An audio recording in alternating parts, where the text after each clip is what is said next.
Gather round, freaks. My name is regular sized Jonathan, and I accidentally let the guests pick the movies this month. So put on your hood, grab your bow, and defeat the CEO, Sheriff of Nottingham, and gather around the internet fire and gather around the internet radio because it's Thursday at 8 p.m. So it's time for Hey, did you see this one?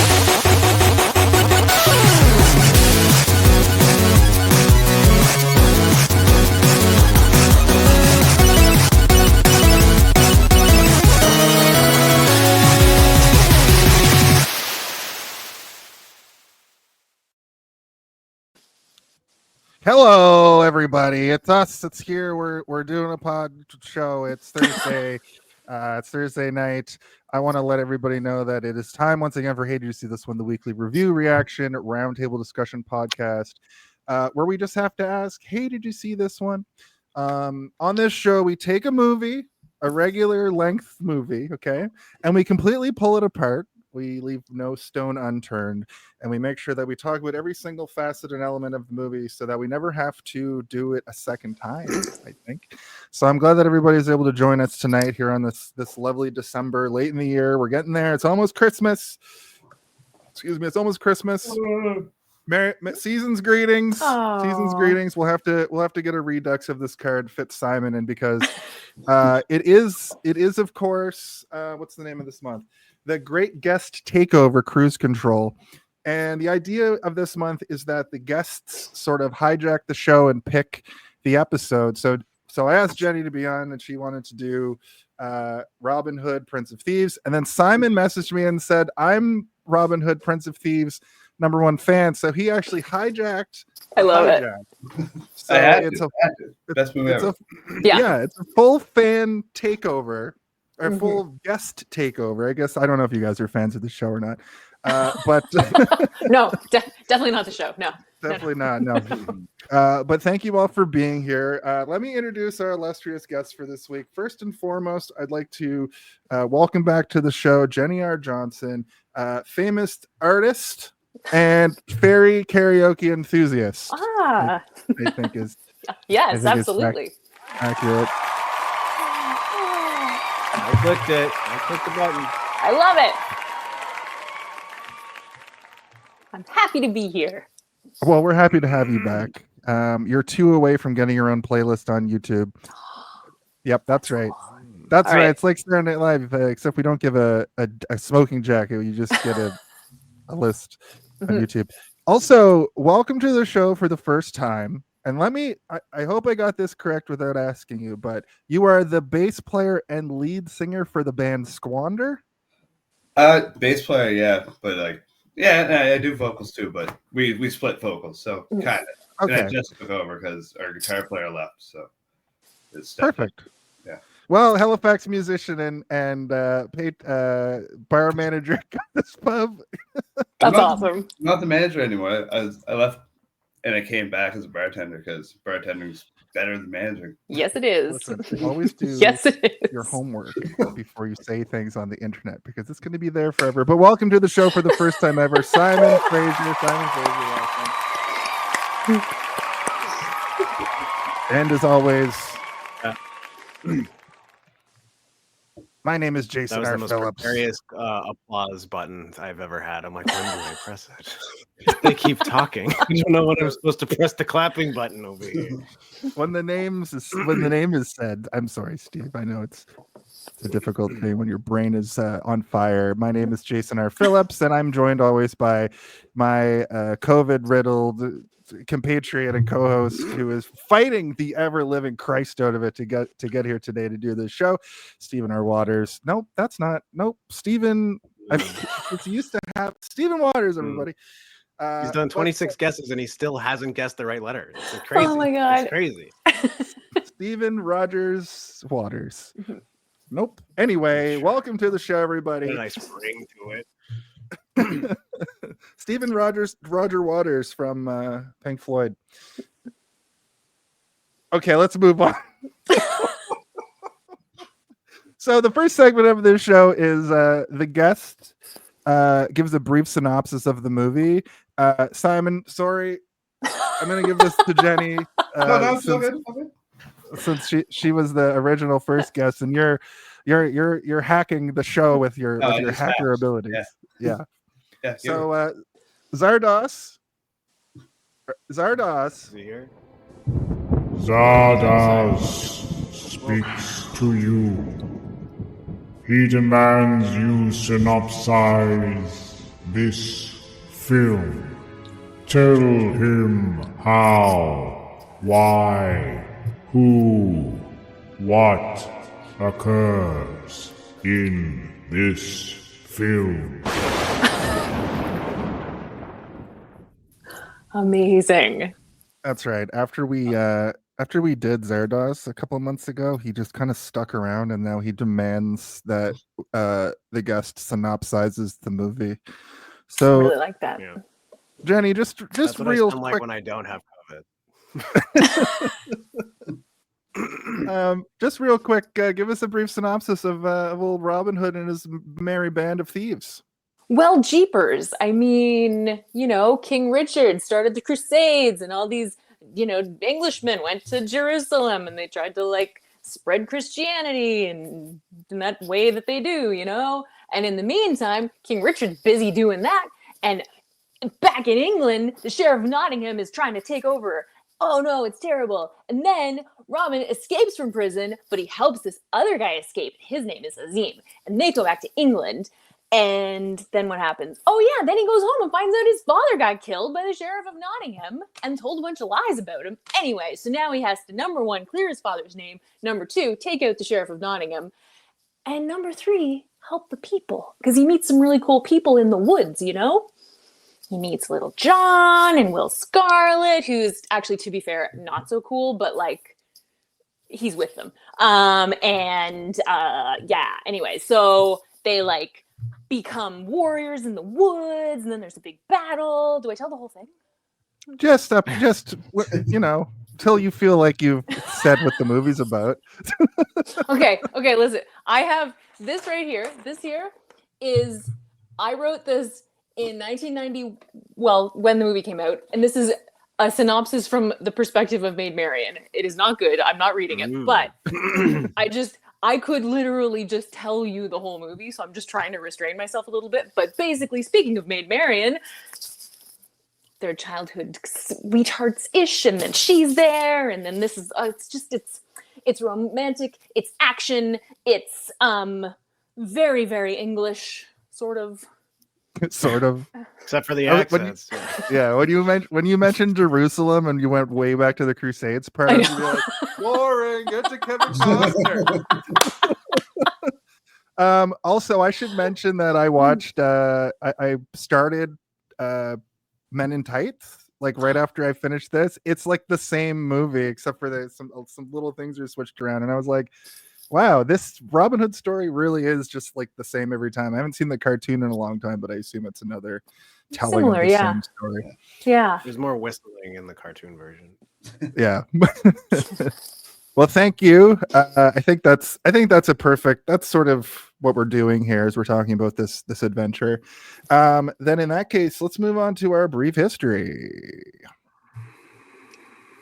A brief history. I love it here. I love when there's a new guest too, because they're like, what the fuck is wrong with you guys? They get a brief glimpse into my psychosis. Yeah. Steve gets real dialed in sometimes, and then we got 10 new segments. The rules are simple. Basically just want to hear about your history with this film. I know both of you these are the two of you's favorite movie. I don't know how to say that sentence. The two of you's favorite movies that we have the two of you freaking favorite movies over here. But since Jenny got to do the synopsis, Simon, I'll let you go first and basically just give your brief history with the film. Okay, so I first saw this movie when I was 7 or 8, and my dad brought home a video saying it was this safety video. He brought the whole family in, and then it was a bootleg VHS cassette. He popped it in, and it was just Robin Hood, Prince of Thieves. And ever since that, it was just my favorite movie. I watch when I'm hungover, and it makes me feel good. Bangers, start to finish. the score is incredible. Oh. Like, Mhm. yeah. And I watch Awesome. it at least once a year, probably 2 or 3 times some years. It's just Yeah, we call that a chicken noodle soup movie around here. Nice. Because I have been dying for the last 3 days, I've been watching a lot of my chicken noodle soup movies. This one, it was kind of good to watch when you're half asleep because you're just like, Yeah, no, "All right, it let me close my eyes for a minute here, and I wake up and I'm like, we're still in the woods, okay?" But yeah, I've seen it before. But it does have that vibe to it, so I appreciate that you have it on your list of like hangover movies, which is just soothing. that and Bill and Ted is the other one. But Oh, nice. Mhm. That's a good one too. I usually just put The Office on and just like every time Michael Scott yells, I wake up and I'm like, go back to sleep. All right, thanks, Simon. Your dad was like, we have to watch a safety video, and then he put on Prince he of brought the whole Thieves. family in, and then it was just this movie. I wanted to dig deeper, but I'm like, what kind of? How to be safe in the forest. How to if you're Because he kind of worked for 911 to set up the infrastructure in Nova Scotia in the 90s. So that's how he played it off. That it was a 911 safety video. Yeah. So we thought he was legit, and it was just a VHS of this. Your dad had style. Yeah, he's all right.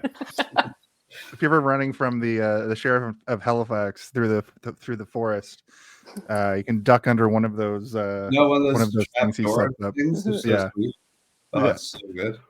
That's Yeah, very we'll be able to talk about that. Mangione would have got away if he had one of those. Right? Totally. I feel like there's a comic book in there somewhere where the villain is the sheriff of Halifax.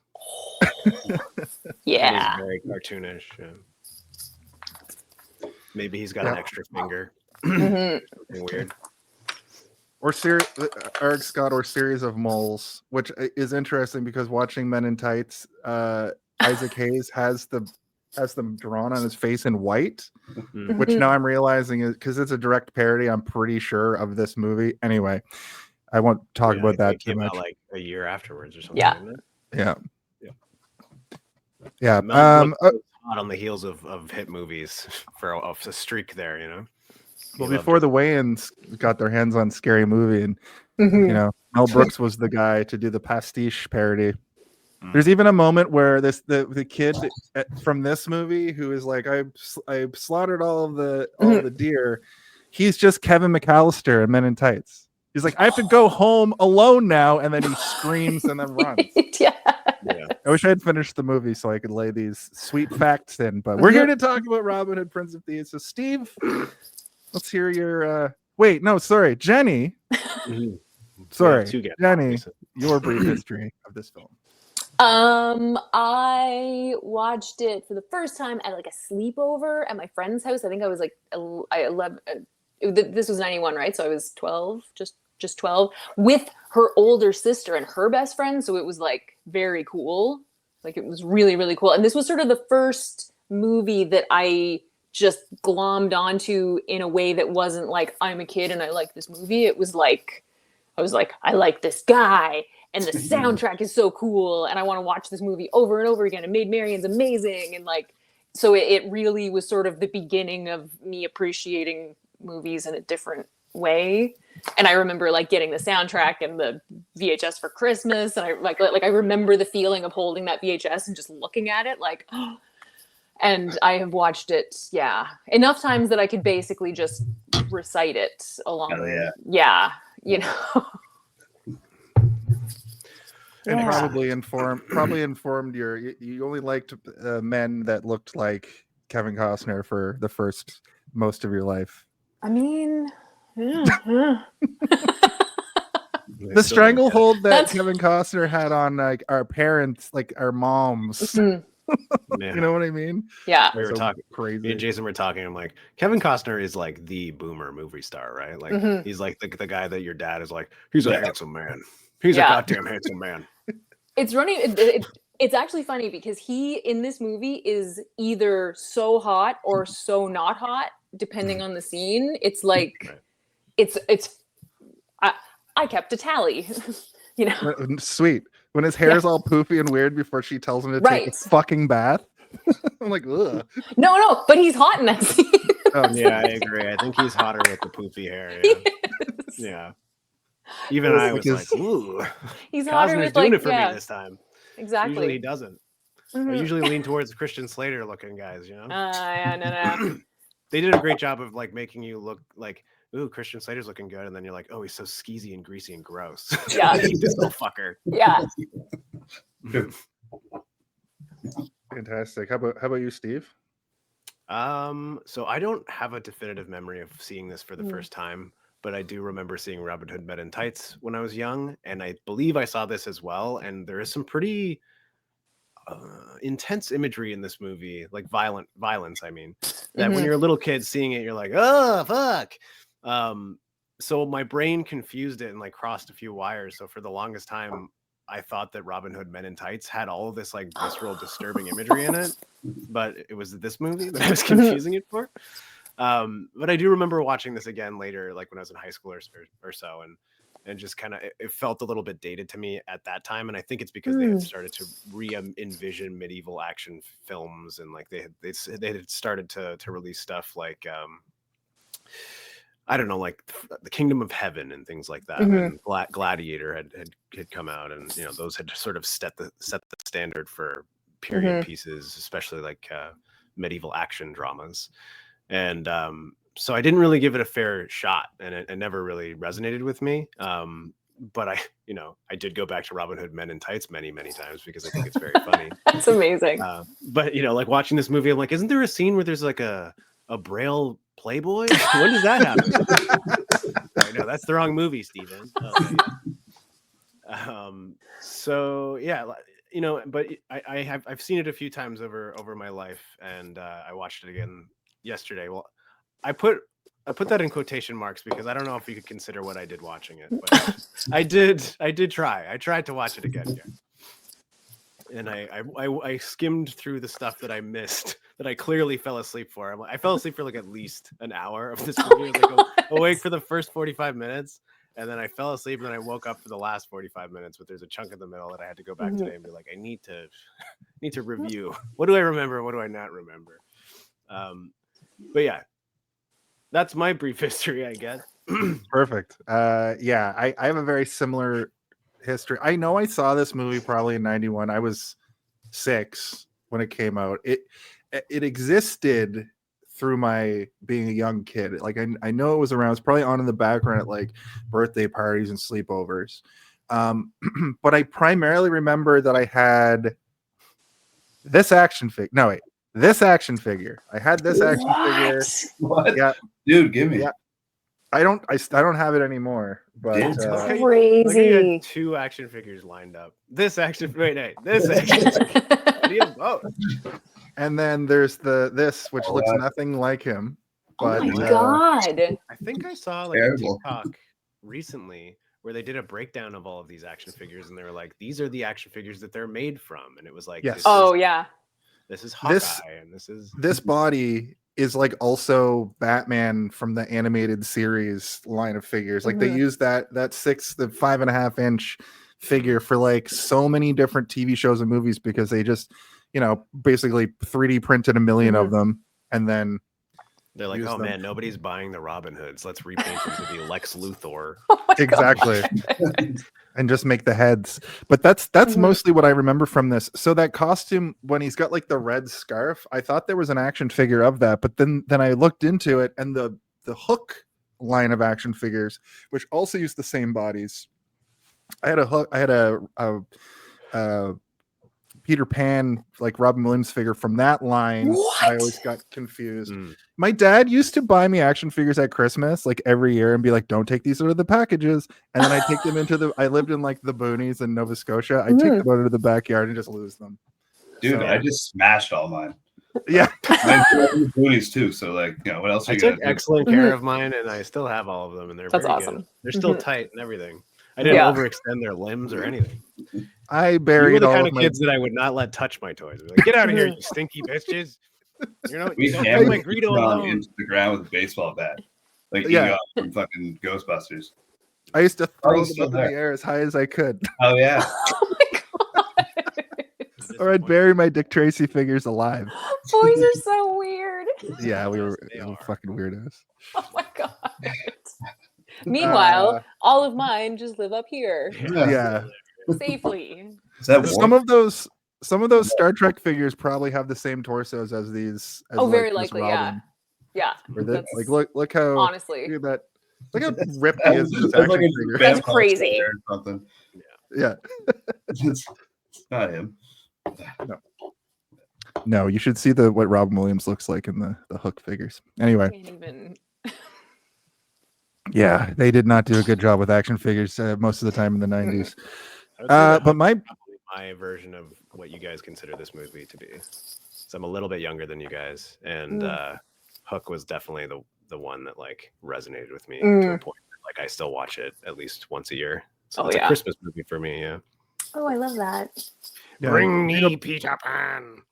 if you go back to our Hook episode, you'll see Steve gush the way that Simon and Jenny are gushing.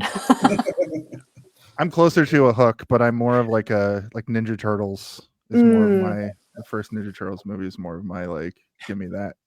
And then like Home Alone and Scrooged I'll watch every year at Christmas. Right. My brief history, I just said all the things, so I guess we move on now.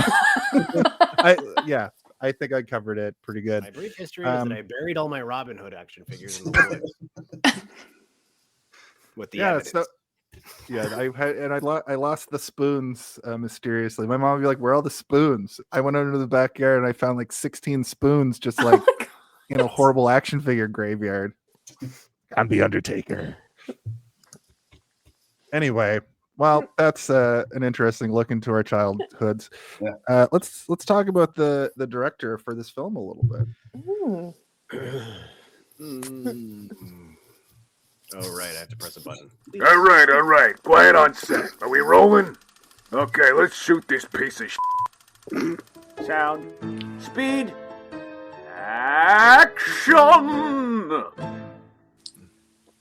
I like this comment because it gives a shocking look inside of Arg Scott's childhood. Okay, that's a funny scene though. He's literally, and then there's a statue, and he's like, "My Robin, you got breasts." Anyway. So basically, Kevin Reynolds is the director of this movie. He directed Waterworld as well. You know that classic Kevin Costner bloated piece of shit. I did watch it recently as an adult. It was like the first time I ever saw it through, and it's fine. Like, it's ridiculous and it's clearly got problems, but like it was entertaining. The underwater jet skis were the bomb though. When they fly out, they're like, bang, come out of the water. It's fucking No, I can agree with that. And notably, he has the Count of Monte Cristo, which I remember being a pretty big deal. Oh, I just watched that a couple of months ago, randomly. And it was good. It was good. Nice work, Kevin Reynolds. And he wrote Red Dawn. Like the original? 70s? Yeah. The 80s, yeah. Oh, nice. The way you read the title, Okay. I was like, what the fuck is Red Dawn? Yeah, sorry, Red Dawn. I said it and I was like, they're not going to react to it because I said the name wrong. Yeah. Other than that, like, he's got a kind of a limited career. He's got a couple bangers. I don't know what like Risen is or Real Talent was a movie he directed. Tristan and Isolde. Jason, Risen is what the kids call charisma, I believe. Oh, right. Yes, of course. Yeah. Was Tristan and Isolde, was that in the 90s or was that? That's 2006. That's like that's like a famous story though, isn't it? It is, yeah. Yeah. It's like an old like epic thing. Yeah. Yeah, he does a lot of period pieces. It seems. Yeah. Yeah, that sounds right in his wheelhouse. Is he? But I don't know, unless you guys have anything else to add to that. It's kind of a quick gloss over this week. Yeah, I'm not overly familiar with his work, and I was too sick to do research. So, sorry, Kevin Reynolds. Maybe next time. His first movie was a short called Proof, and the picture for it is an upside down Boy Scout stuck in the ground, and that's all I choose to know about it. So we can probably just get into it. We're making good time, and we have a lot to cover, so we should just get into the body of the episode. The body of the episode. The body of the episode. Nice. All right. Well, we made it. It's this is the part of the show that is basically the podcast element of it all. We're going to talk. I'm going to go through basically plot point by plot point. We're going to talk about it, how we feel about the different parts. I'll start us off. I'll start out with saying Robin is in prison. Oh my and god. The film opens with Robin of Locksley, played by Kevin Costner, in prison in Jerusalem during the Crusades. Robin's quick thinking leads to an escape with his Moorish fellow prisoner, Azeem, played by Morgan Freeman. Yeah. So this segment was great. I forgot about this even from the Men in. So I watched Men in Tights, and I only watched up to a certain point. So I'm gonna make little references, but then those are gonna stop. At this point in the movie, it's pretty much a 1-to-1 remake, which I thought was really funny. There's some jokes scattered in, obviously, but in the difference is like Isaac Hayes plays Azeem, and then he goes to England, and then it switches to his son named Achu. They made like these jokes, so stupid. Yeah. Who's played by Dave Chappelle, which was like, what the fuck? It's like 1992. Yeah. Yes. So Dave Chappelle exists in this movie. I'm universe. pretty sure. Is what? I think that was his first movie. I'm pretty sure. Yeah. I think it was. I'm as pretty well. sure. Yeah. He was also in Con Air like a couple of years later, which is Yep. also was like, what the hell? What? How did he? We did that show. We did that movie on this show 2 weeks ago or so, and I forgot that he was in it until you just said it. I'm like, oh yeah, he was in that. He played like cue ball or something, or 8-ball. Or what was his name? I can't remember. I think He's, 8-Ball. arsonist. He's an Ball. arsonist. Yeah. Yeah. It's a hell of a film. Mhm. So I immediately remember the main theme from this song or from this movie, but I don't remember like where I know it from because I've only seen this movie maybe once or twice in the 90s. And I'm wondering if I have heard it just on Spotify, it just come up randomly or something. It's just that good, probably. I think it's just Also, it's one of those scores that they every once in a while will throw onto a trailer for another movie where the soundtrack's not done yet, where because it's funny because I actually just went back and watched the trailer for this, and it has the music from Willow over it. Oh, Yeah. I was like, That's wait interesting. a minute? Yeah, because again, like obviously the score wasn't done. I think this was filmed in a not very long, like they didn't have a lot of turnaround time, I think, on this. no, because Kevin Costner did whatever he did before this, and then JFK all in like Right. a couple of years. Yeah. So he refused to learn how to do a British accent. He has his My- moments. Well, my theory kind is of, like- that This is English courage. Yeah. my theory was that it was shot out of order and like he was learning it as he went. So that when he's doing it, I have an opposite theory. but you have an opposite. What's your opposite theory? So Jason posits that he got better as they went. Mine is that they realized they were wasting too much film doing take twos, that they're like, just let him do his I think regular that's right. accent, where we are running out of film and the budget is going through the fucking roof. Just let Costner be Costner. It's fine. Same with Christian. Let Yeah. Christian do his thing too. Yeah. She's like, what do you mean? I'm even- doing a perfect English accent. No, you're not. But Because it does. It really like it comes and goes even within a single monologue. Like sentence. Yeah. Yeah. Like, wait a minute. What? yeah. It So reminded it's like me you of can when, see him when- thinking about it, but Yeah. Mhm. Like I run D&D, and it reminded Yeah. me of when I do a British accent in a game, where I'm like, it's not perfect, but whatever, they get the point. exactly. But it's kind of delightful because I'm like, he's still giving a good performance, even though the accent is all over the goddamn map. I don't really care, and he's compelling enough throughout the movie that I'm willing to let it slide in a way that I'm not for other things. Like if Yeah. you watch Keanu Reeves in Dracula, his English accent is so bad that I would have preferred that he just didn't use it at times, because he's like, oh my god, and you're like, ugh, Keanu, take two, please. I also wanted to sort of mention something I forgot to mention in my brief history.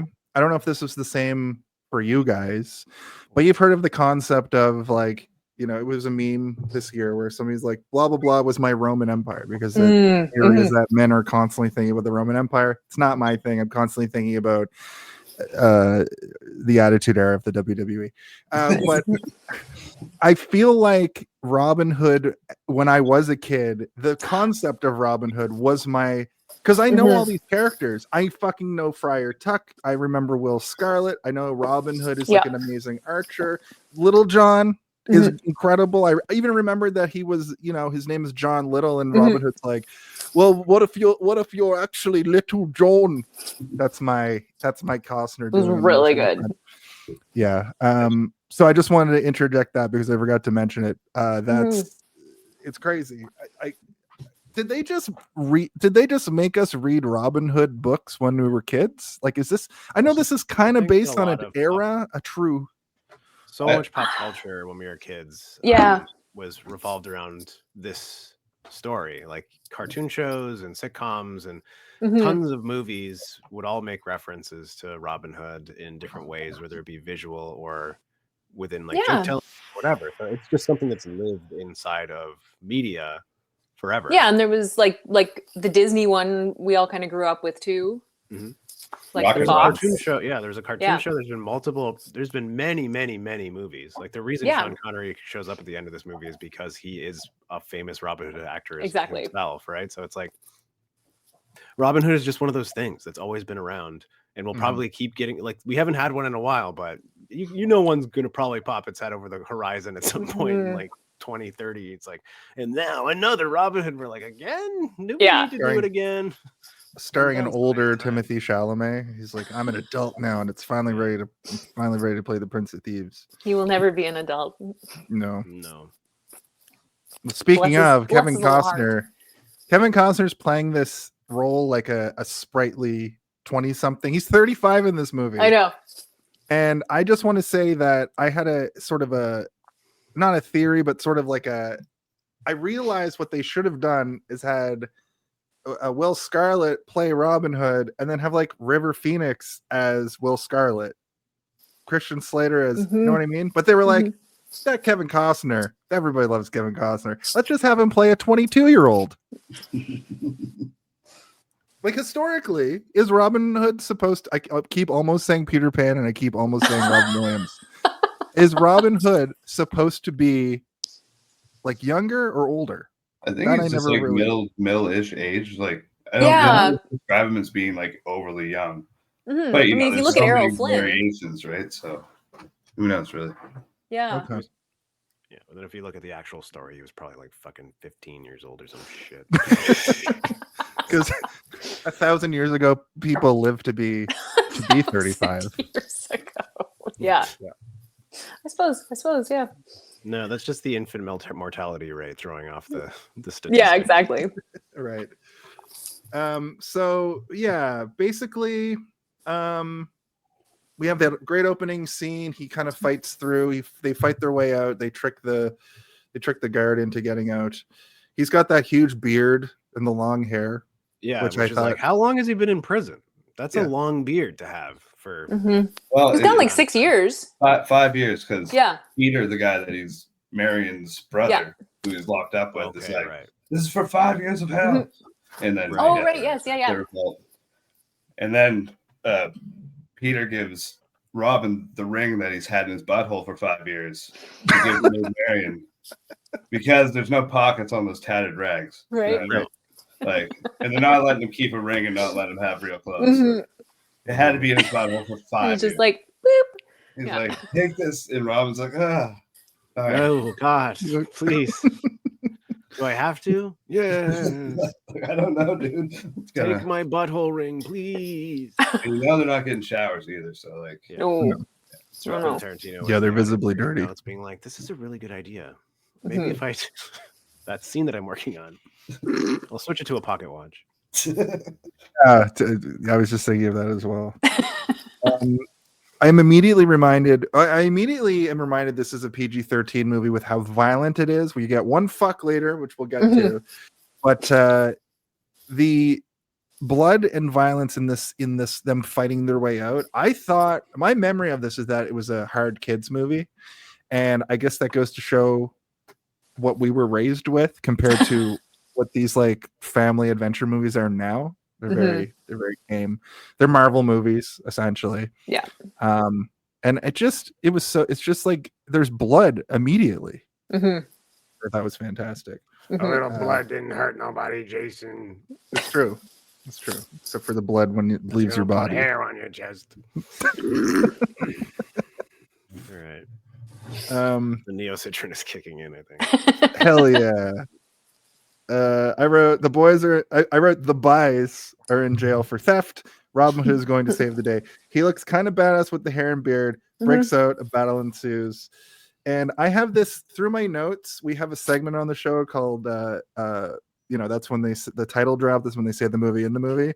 And I have so many false starts that when we actually get to it, I'm going to tell you guys all about it. But he does say Robin at this point, and I'm like, oh, they're never going to say it, but they get pretty damn close. Don't save the Moor. He saves many imprisoned men. Morgan Freeman is. How do you guys feel about his accent? Because I think the just Moors as are bad as supposed. Kevin Costner's. They're supposed to be like French, right? Yes. No. He's doing a half Middle Eastern accent. It's not. It's not a good accent. It's just. They are in Jerusalem, so. Right. I can tell you right now, there was a Christian, so.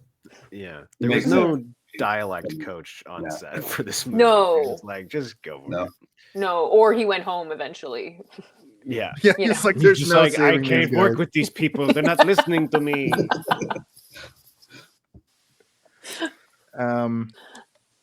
Right. So one of their pals gets stabbed. Turns out that's Marianne's brother.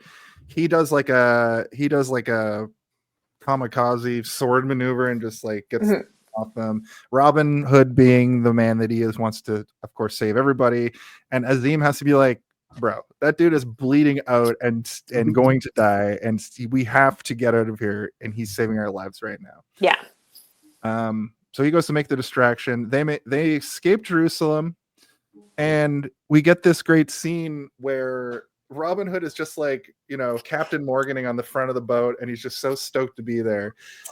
In Men in Tights, he just swims it. He just fucking swims it. It's so stupid. But they do the exact same thing when they get to the soil. They get down and they kiss it. And what is with that element of patriotism? I mean, I love Canada. That was another weird thing that they would do in like 80s and 90s movies a lot. Would be like people would get out. But I think that's a real thing. Like it is, in real life. Yeah. Yeah, where they're like, this is the soil of my homeland. I was birthed from this somehow. Like not really, but somehow, I don't even like probably just happy to be home from being in prison for Yeah. I mean, it's like, I'm so happy to be home. I am happy to see this dirt pile. And then I'm like, I don't even want to touch a doorknob at like in a public no, thank you. Yeah, that was kind of my thought. You're just rolling around in salt water and putting sand in your mouth. That sounds horrible. But, I mean, it was also he's been on a boat for who knows how long, right? That too. Because they would have sailed. Yeah, in that tiny boat too. They didn't even show like the sailboat. I assume the ship they came from. They just. I think at the very least, I would have waited till I was out of the water before I started rolling around. Right? Looks pretty damp and cold there. Yeah. Yeah. I would have got Robin Hood loves. First. Yeah. Robin Hood loves getting wet in this movie. Just like does not care. So yeah, they make it to Locksley. They deal with the men on the horses in masks. They seem like the when they go over to the sheriff of Nottingham, that like secret society is very KKK coded, which irked me a little bit. But they show like Alan Rickman's character. He's half Disney villain, but like half the most evil weirdo you've ever seen.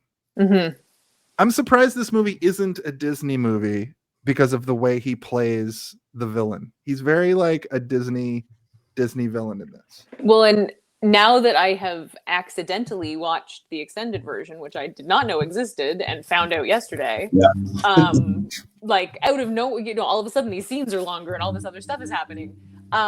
Yeah, it was so much darker. Like it was so much darker and so much more him. And yeah, he was way. I mean, he was still that combo, but there was a lot more of the like dark stuff. The monster. Yeah. He did kill his own cousin, so he did. It's pretty. He did. Yeah. He really did. Yeah. Yeah. I like that line where he's like, "You can't sneak up on me because whoever attacks from downwind and reeks of garlic is not gonna get one over." Oh yes. Yeah. That was the first time that I have seen like that I watched that scene and realized that Robin kind of was. It wasn't that he was like, because the next thing he says is, "I had to try." Yeah, right. He like told those guys to attack him. Right? Yeah, and that's like the first time that I figured that out. Which I'm usually pretty quick on this stuff, but I was a kid, like. Yeah, it took me a couple years to pick up on that. Yeah, like he genuinely was trying to help him. He wasn't, he wasn't trying to like. He was like, "Oh God, I gotta get rid of this guy." You know. There's probably a little bit of that though. He's like, this guy keeps following me around forever. Exactly. Being so judgmental of everything I do. I can't even roll around in the sand and salt water without him judging me. It's true. I watched this film in 1080p. I think this is one of those movies that's meant to be watched in a basement on a CRT, on like a 20-inch CRT on VHS. So it has a very weird like look to it, but I sort of associate the look of this movie with the way Hook looks now when you watch it in like high def.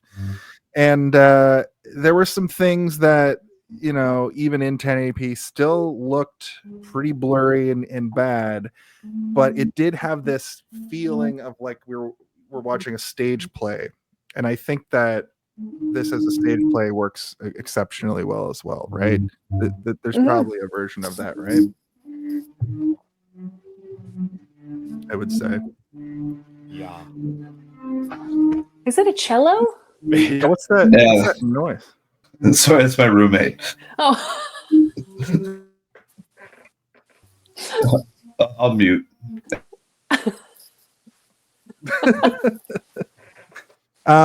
Here, let me see. Here, unmute for a sec, Simon. I'm just gonna see. There's some settings I can do. Okay. See if I can. So I've got reduce background noise, automatically adjust. Oh, that's pretty significant. Is it a cello? Yeah. Oh, yeah. Awesome. He's playing cello in the next room. Yeah. Amazing. You're like, I'm gonna be on a podcast tonight, and they're like, cool, I'm gonna play the cello. That's fine. If it gets loud, just mute if you're not talking. Yeah. But feel free to not be on mute because conversations. Yeah. Conversation's good. Yeah. But part of it too is that like this movie is, it's not a huge budget, but this having it in such high definition kind of makes the set pieces that are supposed to look cool like a little bit cheaper sometimes. I really like when they're outdoors, that all of that stuff looks great, or if they're like clearly in a castle, it looks good. But sometimes when they're on sets, it like the higher definition makes it look a little bit dated. And I like shitty sets. It's my favorite thing in the world. Yeah. Yeah, love them. I want to see them rattling around when people are getting intense. Yeah, like when we covered Barbarella, and it was just like, oof. Oh, yeah, cardboard walls, baby. Yeah. And I made an assumption that this movie had a massive budget, but that's not true. We'll talk about that a little bit later. 60 million is pretty big for 1991. That's true. Yeah. 91. Yeah. I think like Waterworld was supposedly like the most expensive movie ever made. Wasn't that 100 then? Or was it? I feel like it was like 90 or something. Like it was something that like by today's standards, you're like, that's not that much. Yeah. But adjust for inflation, it's like quadruple that. Yeah. No, I know, but adjust 60 for inflation. It's still pretty freaking big. Right. Yeah. Waterworld. Oh wait, Robin Hood. 175 for Waterworld. Wow, Ah, Oh, yeah. that was a lot. that is a lot. Yeah, I think it was also like a thing with Waterworld where they they said it was the most expensive movie ever made, but it actually wasn't. It was just like a bunch of other things that they had to add to the budget to make it seem that way. It like was like living up to its own expectations or something crazy. And like Kevin Costner to this day is like pissed off about it. He's like, I mean, wasn't that much of a waste of time. God damn it. Yeah. like, all right, Kevin. I feel like they Calm also down, Kevin. set out You'll make another baseball movie, you freak. make another historical piece where you say back and to the left. I feel like they also set out to make Waterworld like the most expensive movie ever, and then they got real lost in the sauce, and they were like, we have to stop throwing money at this because it's just not working. And then that's why we have the movie that we have. But this movie, I think they put all the money in the right places. I just wanted to comment on the fact that like I really like Steve's love for small sets like that. I really love an open field. There's some laughable moments in this. To that effect, like when the soldiers are shooting the flaming arrows into the town, they're clearly in a different part of the country because they're in like an open field and they're shooting into like heavily wooded area. But at this point in the movie, Robin Hood and Azeem are talking women.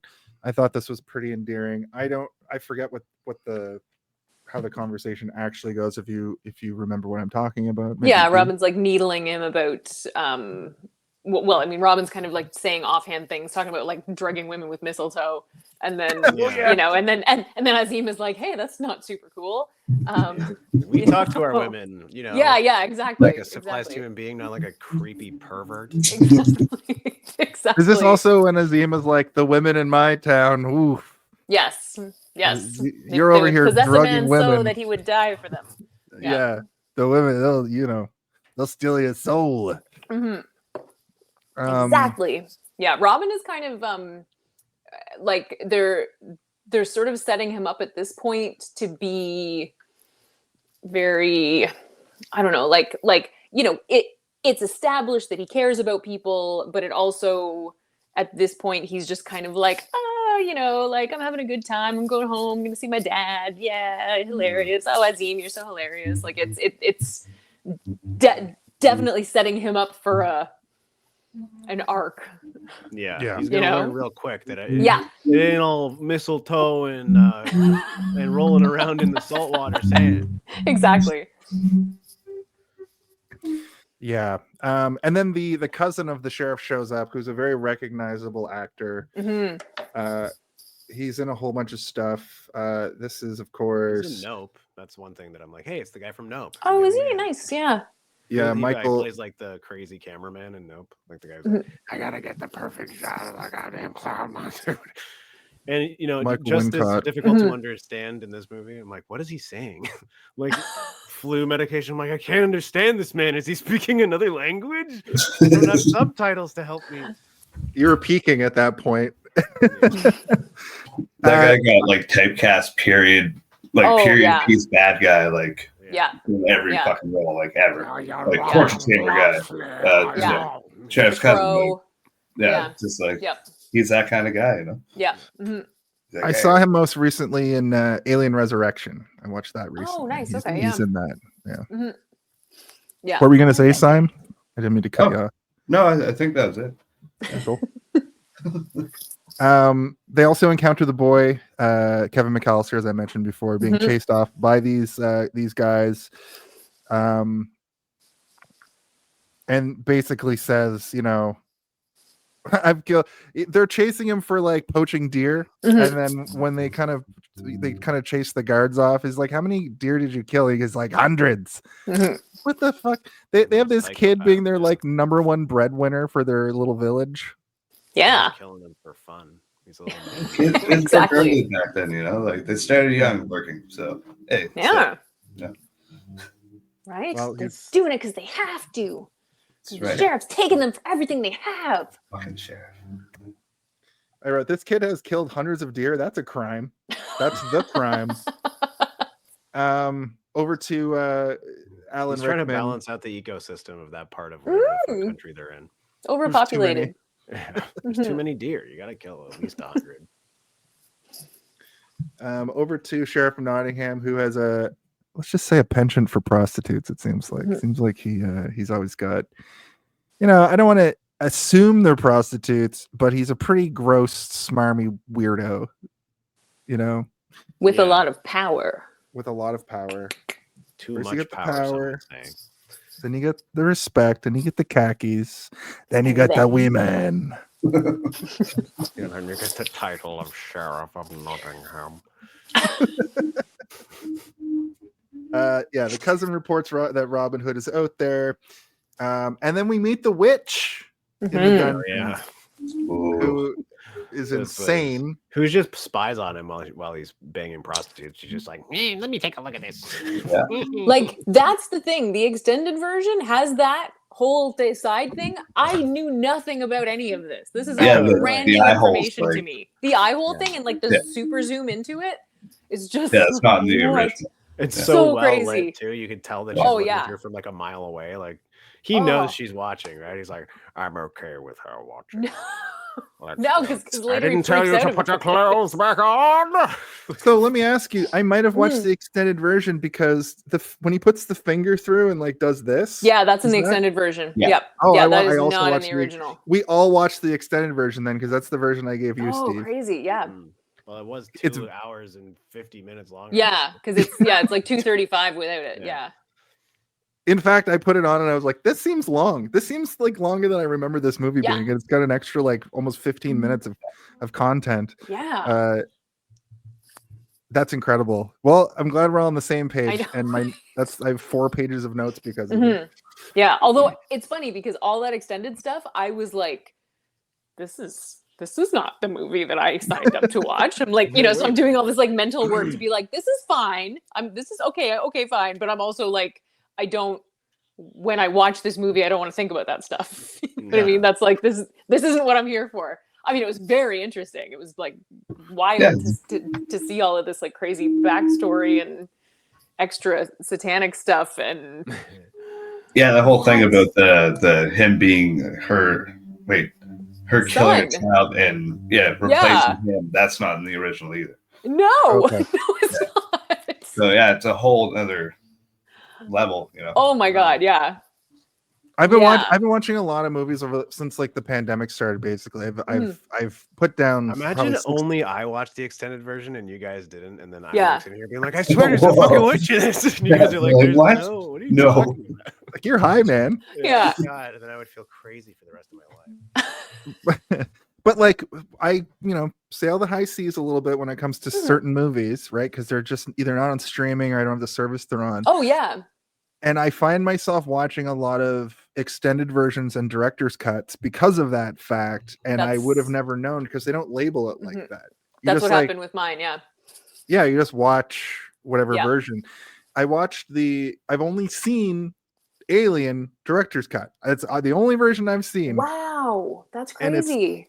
Incredible. Yeah. But I don't know what like the theatrical cut is. I have the Warriors downloaded and it's the director's cut. So it's going to be a different experience, but it's crazy because I somehow missed that the extended version even existed, right? I did not know that was a thing because I had it on VHS for years and I wore that tape out. And then the only DVD copy I have is one that I bought from like a sell-off sale at Blockbuster. So it's just like the disc in a Blockbuster case, so, and it was just the theatrical version. So I completely missed the release of the, same.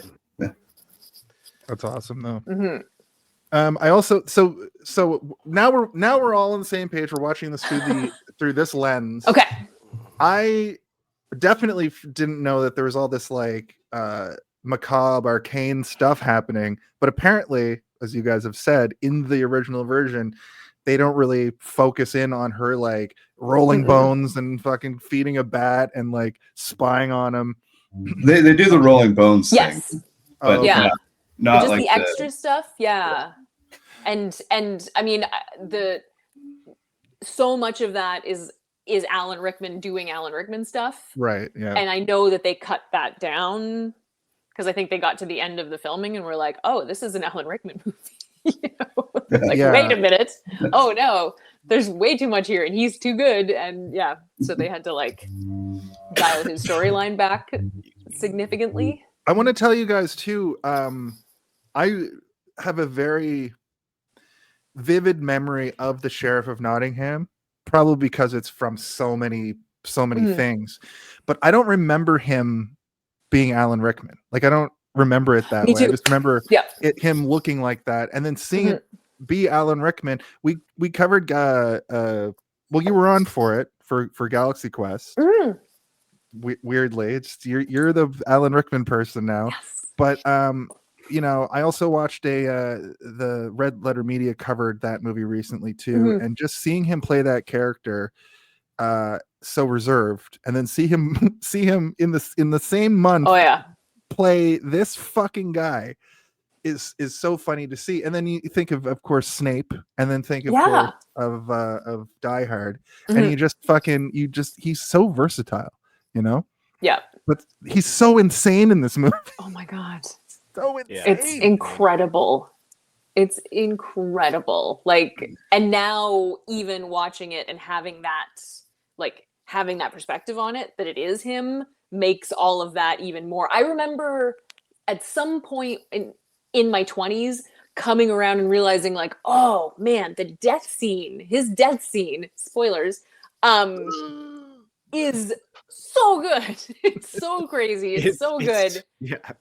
This movie is like out of control because like sometimes you're like, oh, this is pretty safe. You could show this to like a 12-year-old and be fine. Then he's like gooing out his mouth, like blood spraying. You're like, oh! And you're like, holy fuck, what the heck?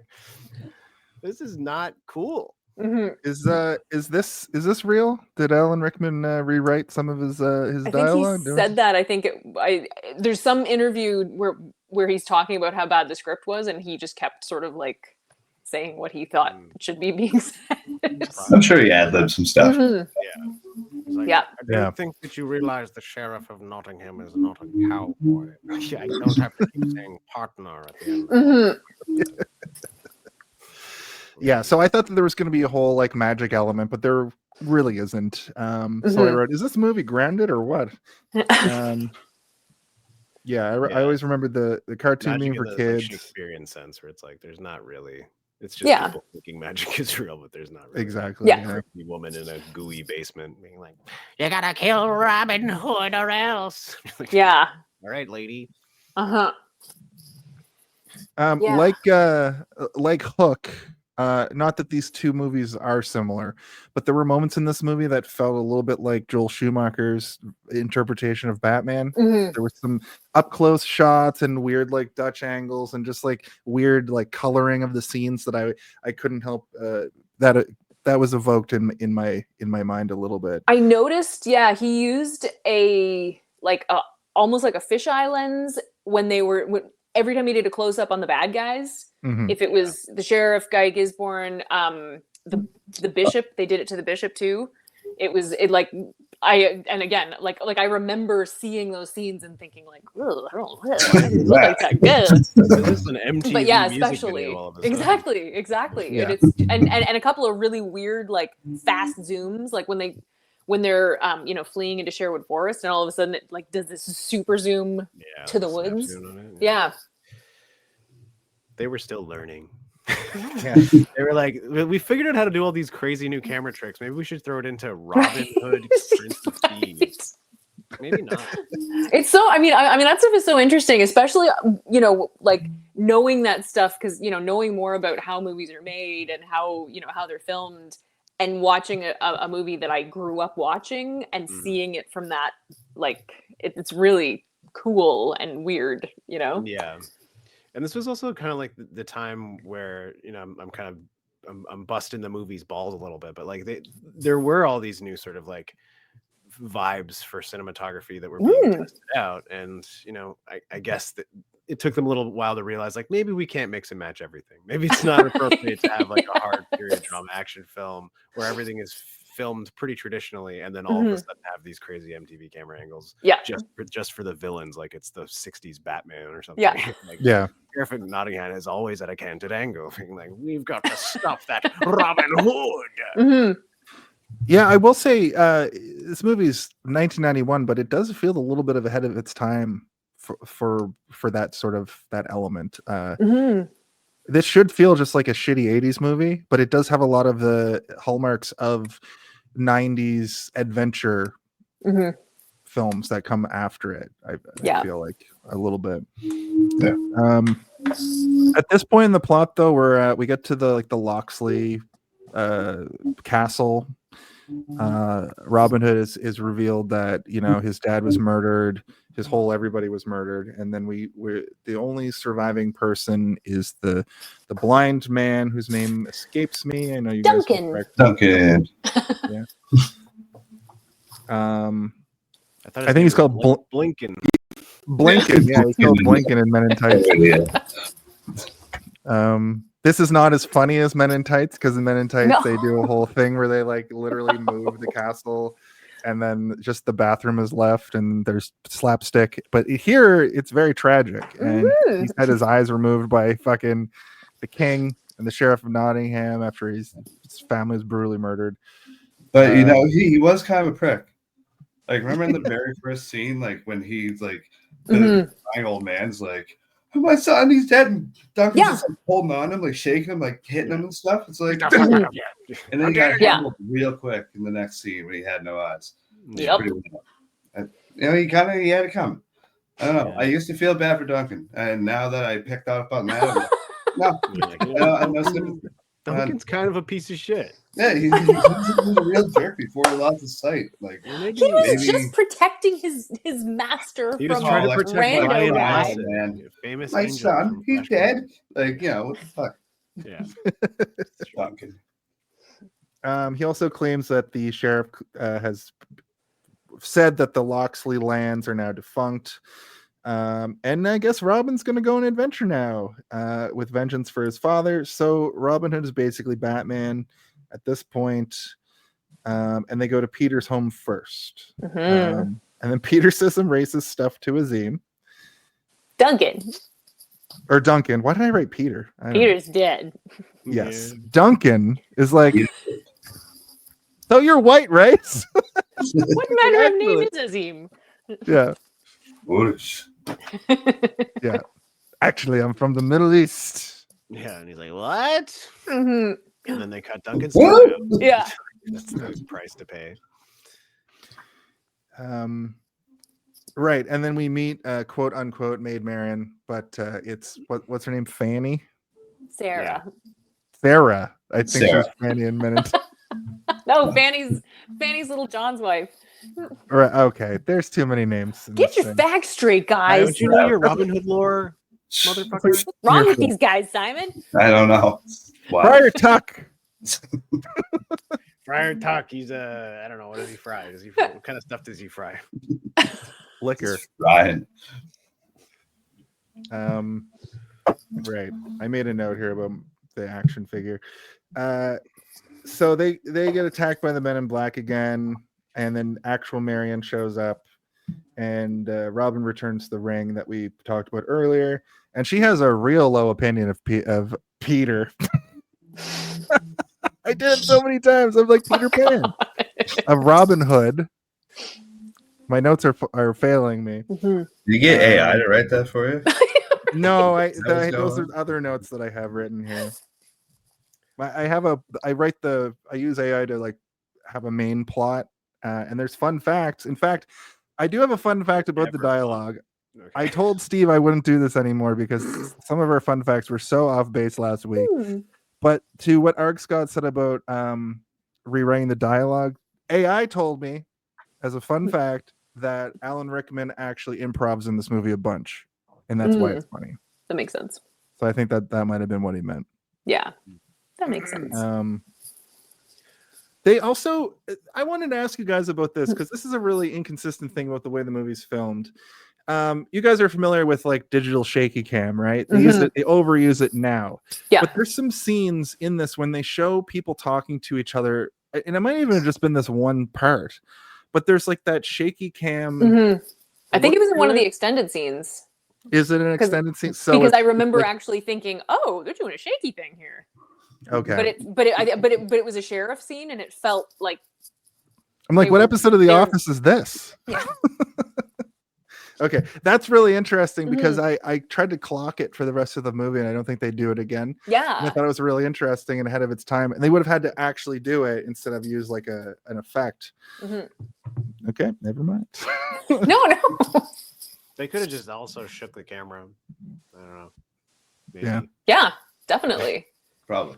Awesome. Like I feel like Directors- they were trying different ways to film Alan Rickman's chaos. Psychotic brain. Yeah, you know, they were just like, It how was can just real fucked up.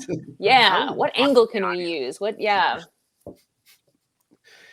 I don't know. Shake the fucking camera. Go, Alan. Go. Yeah. Shaking the shit out of the camera. Yeah, because it was That in was- that scene where he's with the scribe and he's drunk and he like smashed all the gold off the table and then there's all this like stuff happening and then I was like, oh shaky, okay, cool. Yeah. That was also when I definitely. was like, this is a Definitely. Disney villain. Yeah, and that's not in the original. That's not in the theatrical. Okay. That whole scene doesn't exist. It's an added scene. Whatever. Yeah. Is the moment where they're sitting on the wall and then they flip around and hop off the wall into the and like slide down the That's hay? so classic. Is that from the movie? Yes. Oh my That's- god, yes. That's like an iconic moment. The bounce out of the hay. Oh, it's so good. I love how they just do it perfectly in sync too, without saying, "Hey, let's jump." You know.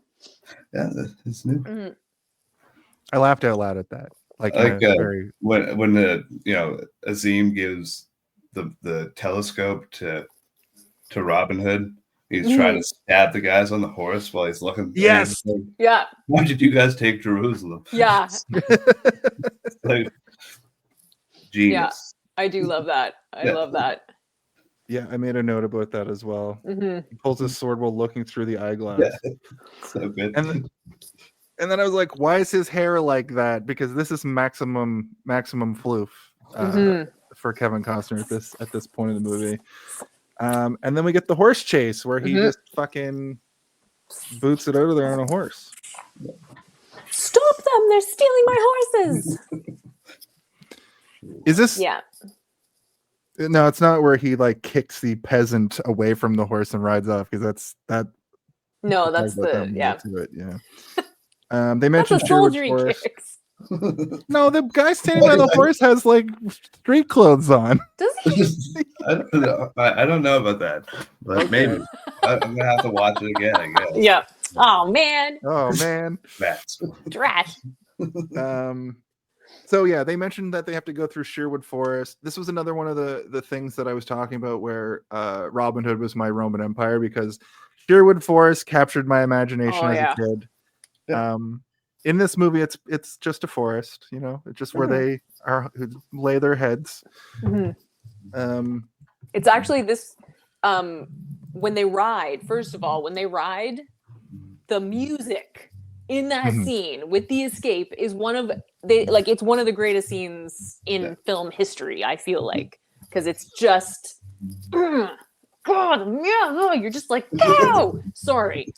Anyway, but one thing that you know when you were talking about like having a shot where it looks like something is in a different part of the country, the forest when they first go in is like a deciduous like pine trees, blah blah blah. I mean, I feel like as Canadians we like are more attuned to this, but they go into this like deep, thick, and then as they go into the forest, it becomes this like hardwood wonderland, and it's just really interesting because it's clearly not the same bunch of trees. You know what I mean? Yeah.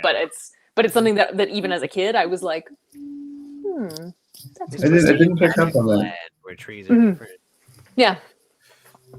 Huh. Yeah, it's like Nova Scotia. There's a lot of fir trees, and then when you come up here to Ontario, it's a lot of like oak. Yeah, exactly. So it's just it's just interesting, like knowing what a forest looks like all the way through, and then it's just a different kind of forest. Anyway, it's never been a problem for me. I've just always noticed it. Yeah.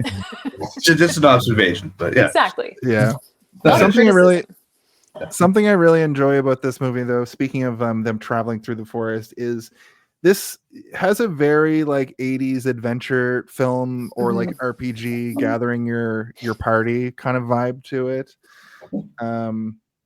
They sort of meet up with the band of merry men at this point, right? I was always obsessed with Little John Friar Tuck as a kid, and we get the great scene where he's like testing the water to go through and then steps directly in the water.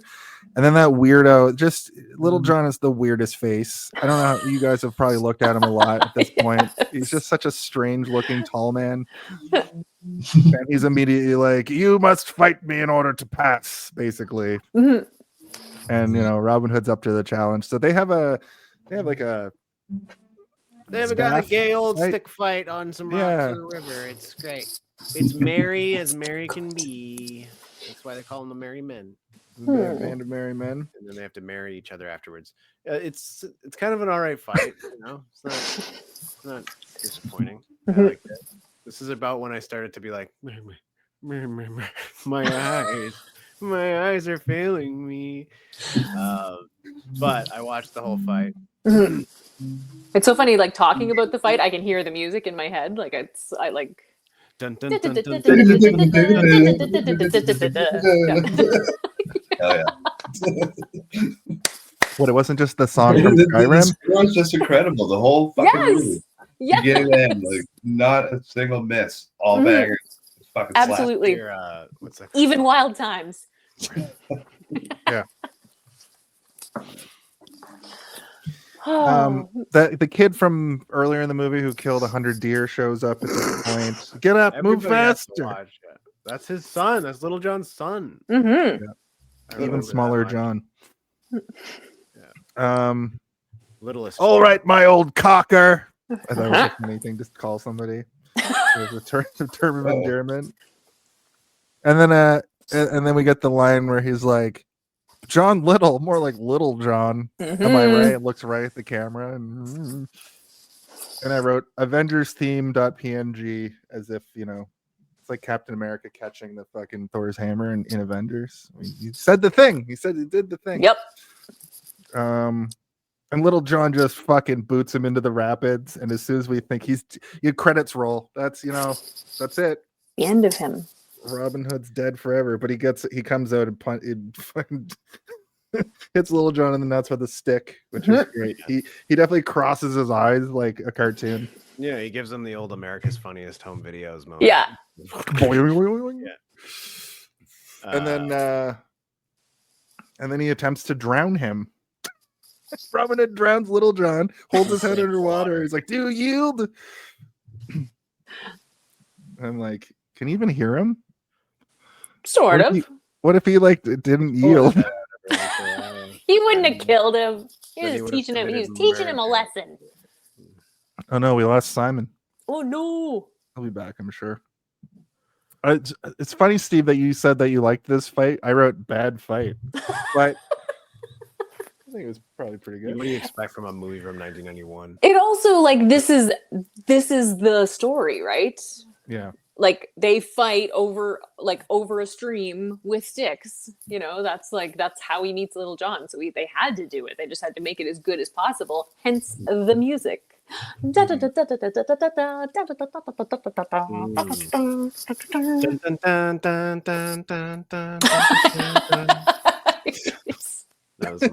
how I remember. It's really good.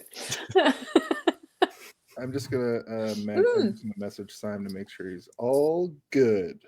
So, you know what? One thing I noticed this time that I've never noticed before is riding the horses into the forest. Robin is riding bareback. Oh my god! The whole time. Kevin Costner demanded it that way. Yeah, he's riding bareback on the brown horse. No saddle. The whole way into the forest. I don't think Jason knows what bareback means. I think he only knows the graphic meaning. No, yeah, I know what. Well, actually, I thought otherwise, you're like, oh, yep, you caught me. What? No, I know that it's just when you don't have a saddle. I do know that, but when you said it, in that moment, I was like, he's not naked, but So you were thinking that. Okay. I was thinking it, but I'm not an idiot. Was he not wearing pants? Yeah. Yeah. There's a lot going on. I got 3 screens. I'm trying to see if Simon died. Okay. We meet some more of the boys around the campfire. Christian Slater should have been Robin Hood. That's my immediate note. The freaky witch seems to have bats in a cage because we're kind of cutting between the two parts here. And Alan Rickman might be into the dark arts a little. Yeah, he says, despite all my rage, I'm still just a bat in a cage. He's sitting there like eating raw meat too. Which was strange because she's like feeding the same thing to the bat that he's eating, right? Yeah. Because if you think about it, she raised him, so this is all just completely normal for him, right? That's why he's like, hey, and he walks to the crow and he's like, shut up and all of that stuff. Like and again, this is all brand new information for me. I am That's crazy. That bewildered by this. The movie would be so less disturbing without all this stuff. Yes, it really would. Like, it's a completely different movie with all this extra stuff. I can see why they cut it, because it is weird. Yes. It's so strange. Absolutely. I mean, like, the whole thing with the barons, like, okay, the level of me not knowing this is that there is an upside down cross hanging in the chapel at the end of the movie. I never clocked that until this time. I just remember thinking, "Oh, what a weird cross." That makes sense. When I was like for 30 years, that's what I've been thinking, and now I'm like, "Oh." Even at this point, he takes the cross and puts it right side up, and then puts it back upside down, right? Yeah. So, like, the lens of this version of the movie has a much more macabre tone. Oh yeah. So in the original, I guess it's not played up that he's like getting the crone to do all this dark magic on the side.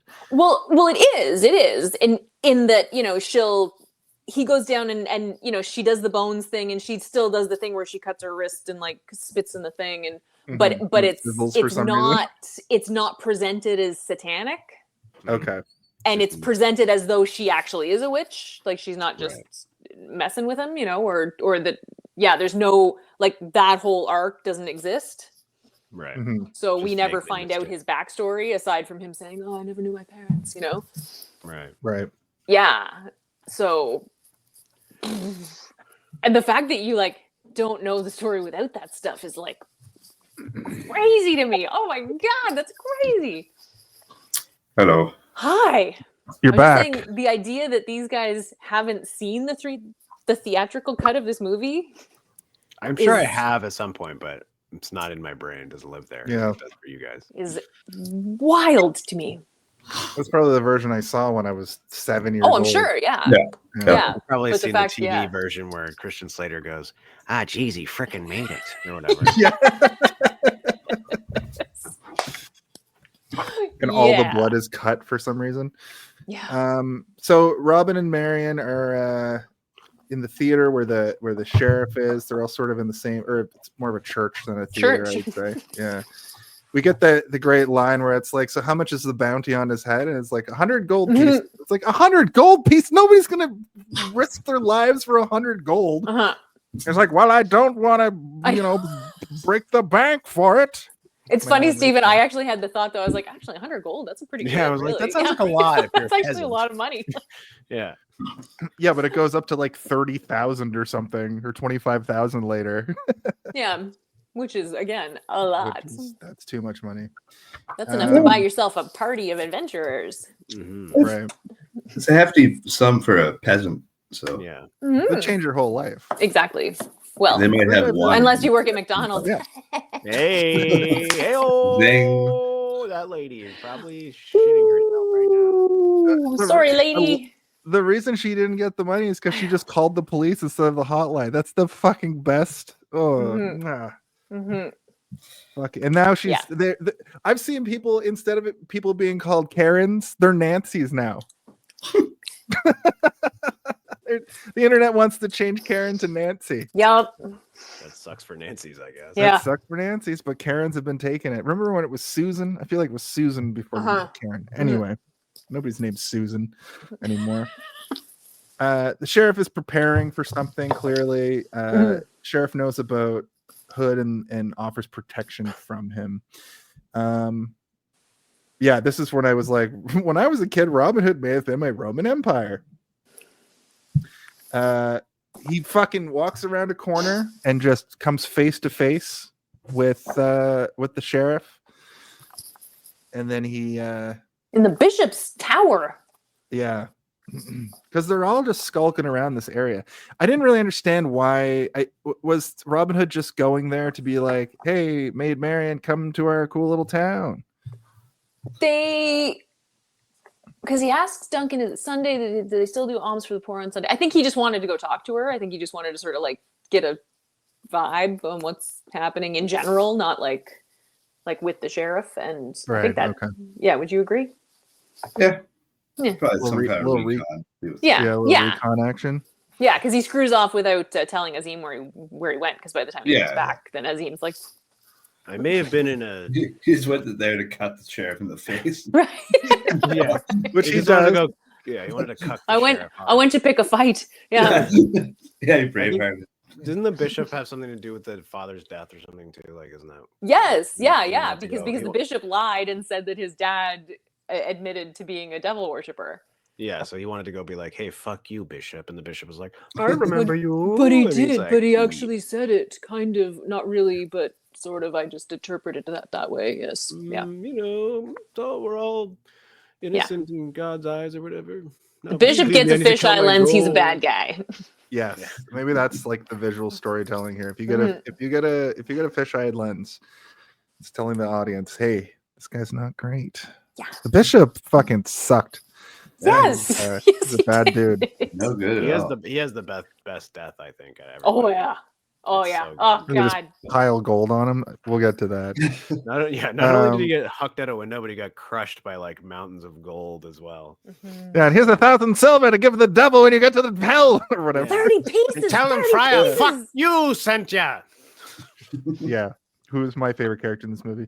But we'll get to that. At this point, this is where Robin Hood does that rope thing up into the tower and it chops him in the face. And then I swear it was just a man in street clothes who was holding a horse and he kicks him in the chest. And I'm like, oh, we're doing it to our own? I thought we were supposed to steal from the rich. Yeah, I don't know if that was a peasant. I know. It was not what you're talking about now. Yeah. I know that scene. I don't think maybe he wasn't a soldier, but I don't think he was just like a poor peasant. He at least had a fuck you, buddy. Exactly. And he didn't kill him. He just pushed him out of the way forcefully. Kicked him in the chest so hard he fell over from horse level. He didn't kick him in the head. Yeah, no, that's true. You guys are probably right. You're definitely right. I've seen the movie once. You guys have seen the movie collectively 200 times. Easily, yeah. Probably. Yeah. So he gets back to his squad and he tells them he's going to lead them against the sheriff. And it seems like, no, we're not doing anything that you're talking about. That's ridiculous. That's a kingdom. And we're 19 men and 2 women. Yeah, the village grew like really fast. Yeah. It seems like only like 18 and then it's like a city in the woods. Yeah, I mean, because once he like picked the fight, then they started burning all the surrounding villages, and then people started like coming to because the guys in the woods were just straight up outlaws, right? Yes. So they were ones who had actually gotten in trouble and were hiding in the woods, but then all the people whose houses got burned started moving into the woods too. Right. Yes, you are correct. That yes. Yeah. Yeah. And incidentally, like he says he's gonna lead them, but then he gets up on that tree and he does an in and out British American speech that is one of the greatest speeches. Yeah. He starts by standing up and he goes, "My fellow Americans, we're here to defend England from this shitty man." I don't have a speech prepared. That speech is so inspiring though. I love it. I want to follow Robin Hood. Yeah. I mean, he is just like, I don't think it's revealed at this point. No, is it revealed at this point that he was like the son of a rich man? Yes. Yeah. We know that right from the beginning. Yeah. Okay, so do you know who else is the son of a... Maid Marian immediately is like, You were a spoiled little shit who would Yeah. burn my hair and stuff when I was a kid. Yeah. I'm like, Right. burn your hair. What the fuck, Robin? This Yeah, guy's a and- psychopath Exactly. burning people's hair. And then You know who else was and the son of a rich man, guys? Do you yeah, know and at who this else? point, Will Scarlett has already, been like, Will Scarlett is concentrating on the wrong people, by the way. Yeah. He's doing the thing where we're all looking at each other and not looking at them. That's not who I meant, though. I was going to talk about our new Lord and Savior, Luigi Mangione, who has a very similar trajectory as Right. old Robin Hood in this movie. It's so bizarre. I was saying this to Steve a couple days ago that somehow, in some way, the movies we do always have this bizarre, not always, but occasionally have this bizarre way of like lining up with pop culture or modern news. I love that. I mean, this movie doesn't have a whole bunch of car-sized drones flying around at the same time or No, to it does reveal not. that aliens are real, but Right. it's definitely very much in line with the things that are happening with this particular folk here in the United States, which is so bizarre that it worked out this way. And you picked this movie like 2 months ago. You picked it way before you knew an assassination was going to happen. Yeah, What are you gonna? I'm just so in tune with the universe, it's true. I sensed It's true. something was coming. I could feel it in my I bones. So sensed class war was imminent. I mean, it's been boiling since Yeah. Oh, it's 2021. boiling. They sort of hint at a name for old Robbie. They don't say it outright until we do get that thing where the sheriff is like, where it's like riding by and the man goes, Robin of the Hood, which nope, that's not the title drop. Not quite. Not quite. Yet. Nope. We're getting there. Yeah. Not quite. Robin of the Hood, and he went, "What up?"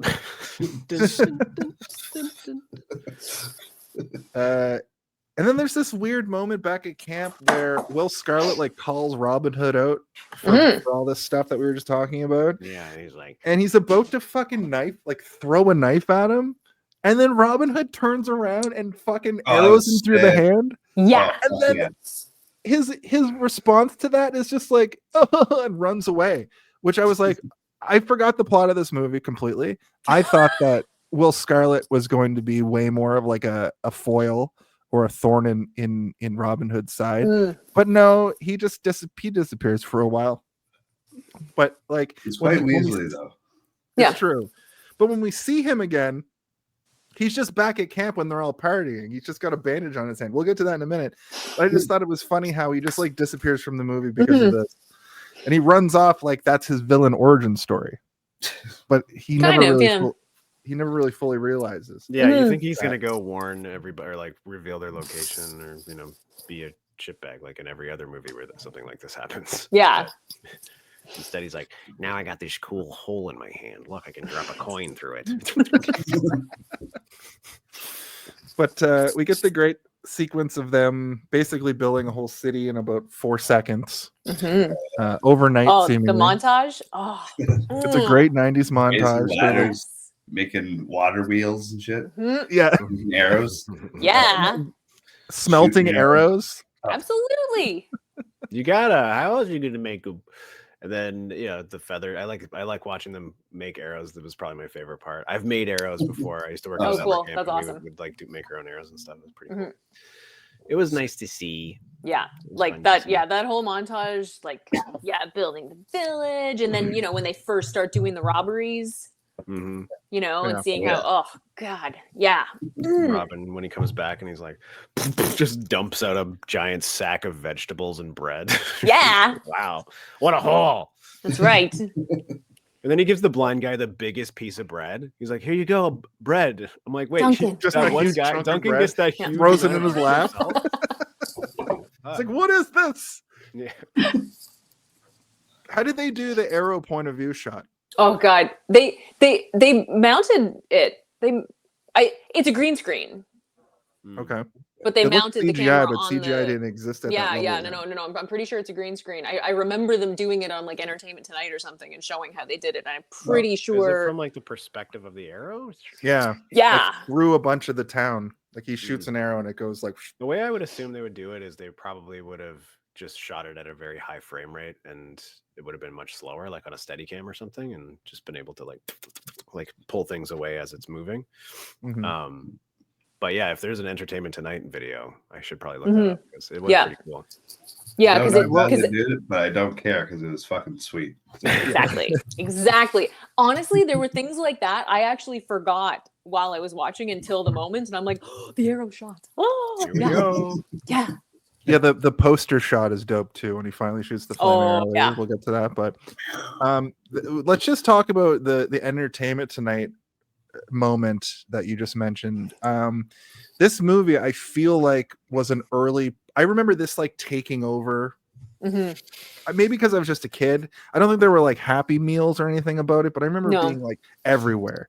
I remember it being one of those movies that took over for the summer, and you'd see posters everywhere, and they would do those long segments for big movies on Entertainment Tonight because there was no internet. If you think about it, magazines and Entertainment Tonight were like how we got our information about movies and TV for like a long time.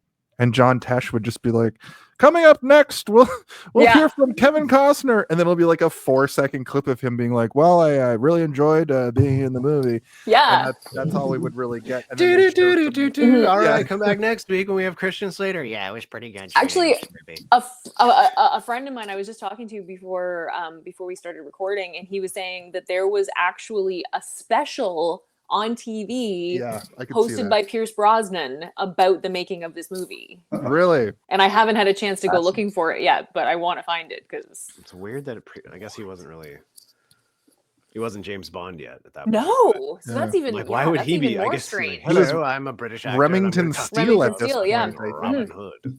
Yeah, it's so interesting. But yeah, we were just getting little snippets of it, and then because the song blew up. Oh, it's Bryan Adams. Yeah. Oh, right. I sang it at karaoke last night. Not even kidding. Did you really? Really? Yeah, for Jake's birthday. Yeah. You're like, I'm gonna be on the podcast tomorrow. I better get into character. That's there was amazing. like 7 dudes there. It was sweet. It was That's sick. amazing. Like, yeah. That was like it was grade 7 for me, and that was the first year that we had school dances, and I remember that being like, you get yourself a partner for everything I do because it's a long one. You know? Yeah. There's a moment in this movie, I don't know if we've gotten to it yet, but the score that just turns into that song, which I thought was incredible. If you can pick out it's when he's sending Marion off in the boat in the morning. Yeah. So they send a message to the guards. The sheriff wants to raise the price of the bounty because they've made millions. I think the sheriff parts are my favorite, actually. I think that when it cuts back to Alan Rickman, those were the parts where I was like, oh, what's he gonna do now? We see him walk up to the statue, and the statue has a scar on it, and he tries to like buff it out, which I thought was really funny. And then they go into the woods looking. This is where the robberies sort of start, and they go looking for they see them like, what's his name? Guy of Gisborne, yeah. Guy of Gisborne, what you said. And they're riding through the woods, and they get to like a passageway that's like blocked off with a log, and they see them doing that down the road a little bit, and then they chase after him, and then we get the thing that Simon was mentioning earlier, the trap door. Running through the woods, ducking out of the trap door. So good. So good. So good. I've wanted to do that since I was like 7. Me too. And I still want to do it. Like, imagine playing I'll like ever get my chance. I know. Imagine playing track down when you're like a teenager or a kid, and you have one of those. Yeah, set no, up. like I grew up in the sticks. I should have done it then. Right? Yeah. Like when they do the thing and then they drop, it's so satisfying. It's so good. Just the way it. The second guy almost gets trampled. Yeah. Really close getting trampled. Yeah. I don't want to play devil's advocate too much, but the time between them coming around the corner and him going underneath the first one, I'm like, how do they not see that? And they walk over and just stab the ground repeatedly. Like, that's what I thought was going to happen. They're going really fast. I guess. It's chaotic, man. Yeah. They're not hired for their because they have no peripheral vision either. Oh yeah, I guess that's You a know? good point. Yeah, they Yeah. have those fucking medieval Mhm. helmets on with the like nose part. Yeah. I had a Lego set in this era. Nice. Ooh, I always wanted that one. One of those first. Actually, They did a mhm. re-release of them. You can get them again, but Oh, they're cool. $9,000. So Yeah, that's the problem. well, I splurged last Christmas. I made my parents separately give me just money for Christmas, and I bought the Daily Bugles like Lego set, Oh, nice. and then Mhm. built it over like I love Lego as an adult now because I Oh, have yeah. adult money, and I couldn't stop myself from just building it, so I had to like be like one bag tonight, Yeah. one bag, Yeah. and that's You're what gonna dole usually it out. happens. Mhm. Exactly. That's amazing. Let me just get my bearings at the story. We get I wrote the sheriff of Nottingham's hood's men. Well, they robbed the. Nope, that doesn't make any sense. They robbed the cart. They robbed Yeah. the cart with the guy in the back, and then they sent the cart into the water. Were there Which people in it incidentally still? also, yeah, there were people still in it, and that is not in the theatrical Okay. Yeah. release. That running that into the water is not in the movie. Yeah, they Right. just like have it. It's fine. Yeah. Which is funny because because Robin is wet in the next scene, and I never understood why he was wet Oh, until sweating. yeah. Sweating real Yeah, hard. well, that's it. I was like, oh, because Tuck is so sweaty, I was just like, I guess everyone's just sweaty. It's a Yeah. humid day in Yeah. Nottingham. and then we do get the origin of Friar Tuck Mhm. in this next bit. He's cruising liquor through the woods. They basically rob him. That's when they rob that's when they rob the carton of the drink, and that's when we get the scene of it cut back to the camp, and they're just pouring out money, right? Yeah. They break it open with like a hatchet. Yeah. Yeah. Yeah. I love that. Okay, Steve, can you give me the title drop sting, please? Oh.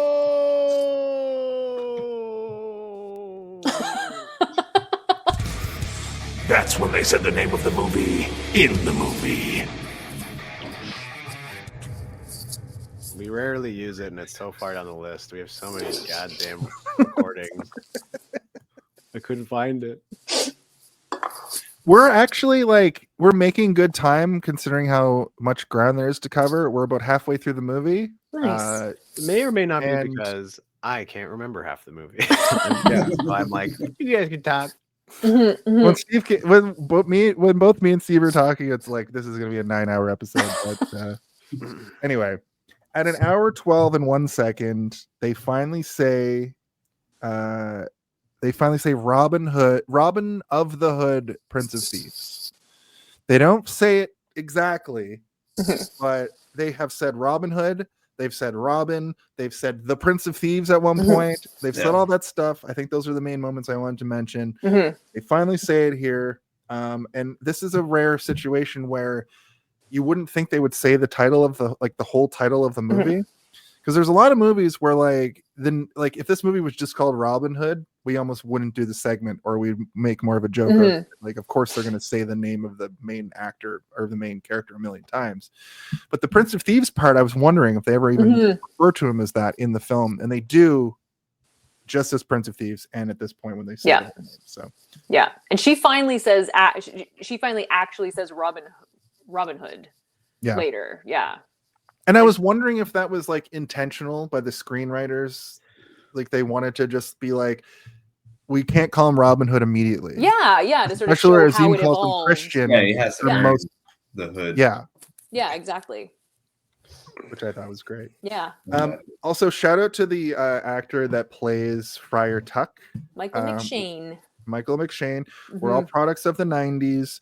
We've all seen him in a million sitcoms and a million movies playing comic relief characters. I want to tell you guys about my favorite thing. There was this sitcom in the 90s where Joey Lawrence and his brothers had a car, like a mechanic shop, and that was the premise. And they were like, whoa, all three of them. And basically their main mechanic was played by Michael McShane. And there's a Halloween episode, and he says, he's referring to the movie The Sound of Music, and he's like, "That's my favorite Halloween film." And they're like, "What are you talking about? It's a musical about Nazis or whatever." Mhm. And he's like, "Yes, but the hills are alive with the sound of music." And that stuck with me since literally amazing. 1994 or 95 or whenever the Oh my fuck, god. whenever the fuck Blossom ended, and they had that piece of shit That's sitcom that awesome. lasted probably 2 seasons. I don't even really understand that joke. The hills are alive with the sound of music. I understand if you say anything scary, it can be scary. No, but the song is the hills. The hills are alive. Yeah. I know the It's song. like, I know Yeah. that that's a song from it. it's like the hills have eyes. What's not to guess? The hills But have instead of eyes. the with hills sound of having music? eyes, they're Yeah. alive with the sound of music. Exactly. Mm. You know, it's funny. I always thought, and it's funny now watching him and hearing his accent also come and go. Yeah. Most consistent though, gotta say. Absolutely. I thought he was British. I thought he was British most of my life. I was like, oh yeah, look at this Really? British guy. Definitely. I mean, McShane, Ian McShane, also. Yeah. I don't Yeah. think he's British, but he always does a British accent. Yeah. Or is it the other way? Is Ian McShane British? No. Yeah, he is. Yes? Is he? He is? Okay. Yeah, like, he played the Swearingen in Deadwood, Yeah. right? Yeah. Yeah, he has the English accent. Oh yeah. Okay, yeah. He's also Odin in the American Gods TV show. Yeah. What 2 wild references for an actor that's been in probably 100 things. Yeah. But if you haven't watched Deadwood, go back and watch Deadwood as much as you can because that show fucking really good. rules. Yeah. Yeah. But yeah, so- he's fantastic in this. He's so good. He's also good I- in Richie Rich. Yeah. Forgot he's in Throw that out. that. Just throw that out there. He plays a cookie science man. You gotta hire your cookie science man if you have infinite money. If you have a proverbial blank check, science like that's a different movie. Mhm. So he tries to get away and he brains himself in a tree immediately. And they're like, "Do you yield? I'd rather rot in hell." Great moment. So now the sheriff is gearing up. And now they are saying Robin Hood constantly, which is something I notice after they get over the like Robin of Hood, men in tights. They consistently say Robin Hood from here, referencing him. Marion, That was like a common thing back then because it's Robin of the Hood because he wears a hood, right? That's why they call him that. Yeah. Yeah. from the So hood. was that just a thing that they would call anybody that had a hood of the hood? And then it would eventually become something hood.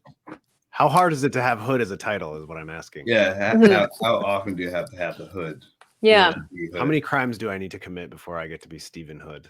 Is Yeah. the hood the most defining feature of your criminal? I gotta say, Yeah, right? he basically never has a hood except for like a couple scenes. Mhm. Yeah, it's pretty rare that he has a hood. Yeah. You are correct. Mhm. When he's in the church near the beginning, and like when he pretends to be the blind shit smelling man later. Yes. Yeah. Yeah. Also, he never Blind puts on shit the traditional like hat. in the- No, That's he more does from not, which is other media. probably a good move. Yeah. Yeah. Which Yeah. and that also makes all of the other renditions of Robin Hood make no fucking sense at all because he doesn't. It's have- true. He's not Robin He has Hat. no hood. Errol Flynn did not have a hood. Yeah. Robin Pointy Hat. Yeah, exactly. Yeah. So Maid Marian. I don't think they refer to her as Maid Marian. No, Lady Marian. Yeah, but that's like how I remember her referred Oh, yeah. to as in other things. Mhm. She basically tricks some of the goons from the town to like bring her to the town. She sees him swimming naked. He's got buns. Mhm. Gotta say, White buns. White buns. got the whitest buns around. I'm like, this guy's been spending some time in the sun shirtless. Hmm. Nice. Mm-hmm. And to be fair, in the swimming scene, not hot. No. According to No. my hot or not hot scale Hot of Kevin or Costner in not? this movie, not hot in that scene. He comes up, he's all wet, his hair's all wonky. Nope. There's plenty of times in that moment where there's enough of him that you could see that he might flash dong. Might be small, might be shrinkage, but it didn't flash any dong. So Gee whiz. I don't know Well- we're gonna go into this topic. Ooh. All right, everybody listening, Vote Robin for hot and Hood for not.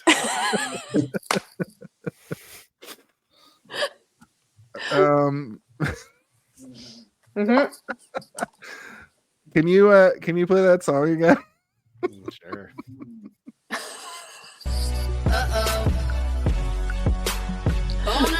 There we go. Nice. Okay. Nice. I was rushing to do it when he played it the Mhm. first time, but It was really good. It's hidden. Mhm. Just like his boner. Okay. I'm Oh, jeez.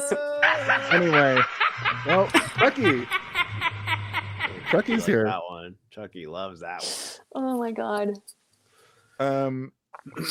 So he shows her around town. He shows her all the money he stole. Once again, I want to say that Robin Hood's whole thing is that he steals from the rich and gives directly to the poor. But it seems like in this version, he just steals all this money and hoards it in a room. And then I guess They show them distributing. But like, there's more They poor definitely people. distribute. There's more poor people in the world that exist than just in this town, right? Yeah, but I the- mean, like, how much time and resources do they have to be spreading out? And they need to protect it too, right? Because like if they give it all to the peasants, then the sheriff's men are just going to take it from them. Exactly. So they give them That's a a good little point. bit Yeah. to go buy Exactly. whatever they need. Exactly, because they That's can't. my Yeah, absolutely, because they can't let the sheriff have it because he's using it to buy the support of other noblemen so he can Yeah. take the throne. Okay. Yeah. So it's a And little bit. prostitutes and statues of himself. Yeah, exactly. So that's why he's like, this is blood money, Marion. She's relatively unimpressed by all of this, I have to say. But that's the scene where she gives him the knife. Yes. Right. Very important. Yes. And I do like that he's Foreshadowing. like, ooh, nice knife. And he liked it. He's like, So I always love that. Yoink. He's like, ooh, that's a he nice steals one. that. He steals from the Marion and gives it himself on that one. Yeah. That did not deserve that laugh. But thank you. I liked it. We get the little side story with the friction between Friar Tuck and Azeem, which I thought was so funny. He's like, "You're not a Christian," and he's like, I didn't claim to be." It's Which like, also "Oh, is you- not in the theatrical version. all of it, or just this little bit It of stops at Allah loves infinite variety. And Okay. then, so that conversation never There happens. was like the why did God paint you? Yeah. And then Friar Tuck comes up and he's like, ah! Yeah. That was about it, Okay. I think. But yeah, in the theatrical, they don't have any kind of discussion like that until he's in the like birthing room and Friar Yes. Tuck's like, don't let him Right, touch her, yeah. blah blah blah. Yeah, it's again like he just pops into the scene there and he's like, "Ugh," and I'm like, whoa, where did this come from? Yeah, Whoa. how can you trust this guy's skin looks different than our skin? It's like, whoa, Never buddy. let him. Yeah. Oh, also, I want to point out that I lied when I said it was 1 hour 12. That they almost get to that point. I think they just say Robin Hood at that point. It's actually 1:25:40 when they say Whoops. Robin of the Hood. Yeah. I'm Sorry. really happy you corrected that. The I internet fucked sleuths it would up. be right up our butts. Exactly. So that's been our show for this week. I'm sorry to all of our guests and listeners who bared with us. But yeah, Azeem fucking C-sections a woman.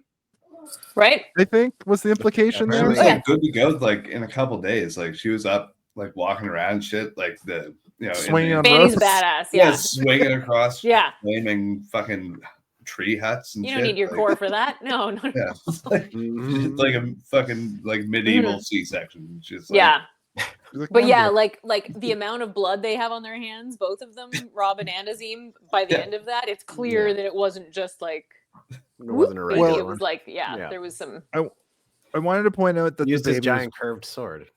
Yeah. Oh, I always loved that sword when I was a kid. Oh, too. yeah. It's was so the scimitar. Yeah. I believe it's Yeah. called. Oh, it's badass. I think it's that that sword that it's a religious thing, right? I think like it's the Sikh use it anyway. Probably not. he's not a Sikh. Yeah, I wouldn't say Yeah, he's no. definitely not sweet, Mhm. Okay. but it is well, a sweet sword. So He's yeah. the baby was giant and fully red. I hope that baby was okay. It was because very they red. painted- The they baby painted was that- Sikh. though. All of the blood was very, very red in this movie. Like it was incredibly red. Yeah. It Yeah. was bad, kind It of. was like grenadine. Yeah. Yeah. They dipped the baby in grenadine for this scene. Really. It was a like sticky, even when sticky baby. even when they were cleaning their hands, like wiping their hands off, their hands were still bright red. Like Yeah. once they, you know. Yeah, Right. I literally think it was grenadine. And then once Azeem C-sections a woman in medieval times, Friar Tucker's like, well, you're cool with me. You're my best friend. We're Right? best friends Mm-hmm. forever. We're BFFs. Yeah, If man. you say anything different, I'm huge and you're not as big. I'm going to kill you because of how good of friends we are now. Mm-hmm. And Will Scarlett, this is the thing that was so ridiculous to me. Will Scarlett, they're like partying or whatever after the baby's born. They're having like a big like style party, and Will Scarlett just like pops up into frame. So he's just like been there the whole time. This is creeping. Yeah. Like, yeah. He's a sneaky little guy. Mm-hmm. In The that music moment, does, like swell a little bit when they show him, like the Oh, yeah. villain style swell. But sorry, what were we gonna say, Jenny? no, I was just in right before that when Little John comes out with the baby and then just runs into the crowd with the newborn baby. I'm Yeah. always like, I feel like the baby's probably cold and maybe probably wants Yeah. some mother, but Yeah. And we all wonder why there was such a high infant mortality rate in medieval times. Yeah, I didn't know any better. taking As the is newborn to the tradition, we bonfire. now run around with the baby in the winter. It's good luck. Just shake it around a little bit. Mm, Yeah. We shake the baby so it lives longer. exactly. And this is what I was talking about earlier, where he's saying goodbye to Mary and she's gonna go back to town. He's like, I guess you have to stay here because you saw how to get into here. And she's like, nah, I had a blindfold on, you fucking idiot. He's like, oh, and all the time the song is playing in the score of the Bryan Adams tune. Anything I do. Also in that scene where he puts Marion on the boat, he also gets rid of Duncan at the same time in a pesky little scheme. Like, Yeah, go it's like protect her. take this fucking Wait a minute, invalid. like, get the fuck away from me. You don't You're alive. You gotta go. But And you know sorry, what? Marion. He shouldn't have done that. Yeah. He really shouldn't have done that. He should have just taken responsibility for Duncan, but no. It's like, No. get on that boat, get out of here. Mm-hmm. So I think this is what you guys were referencing earlier about it being an extended scene.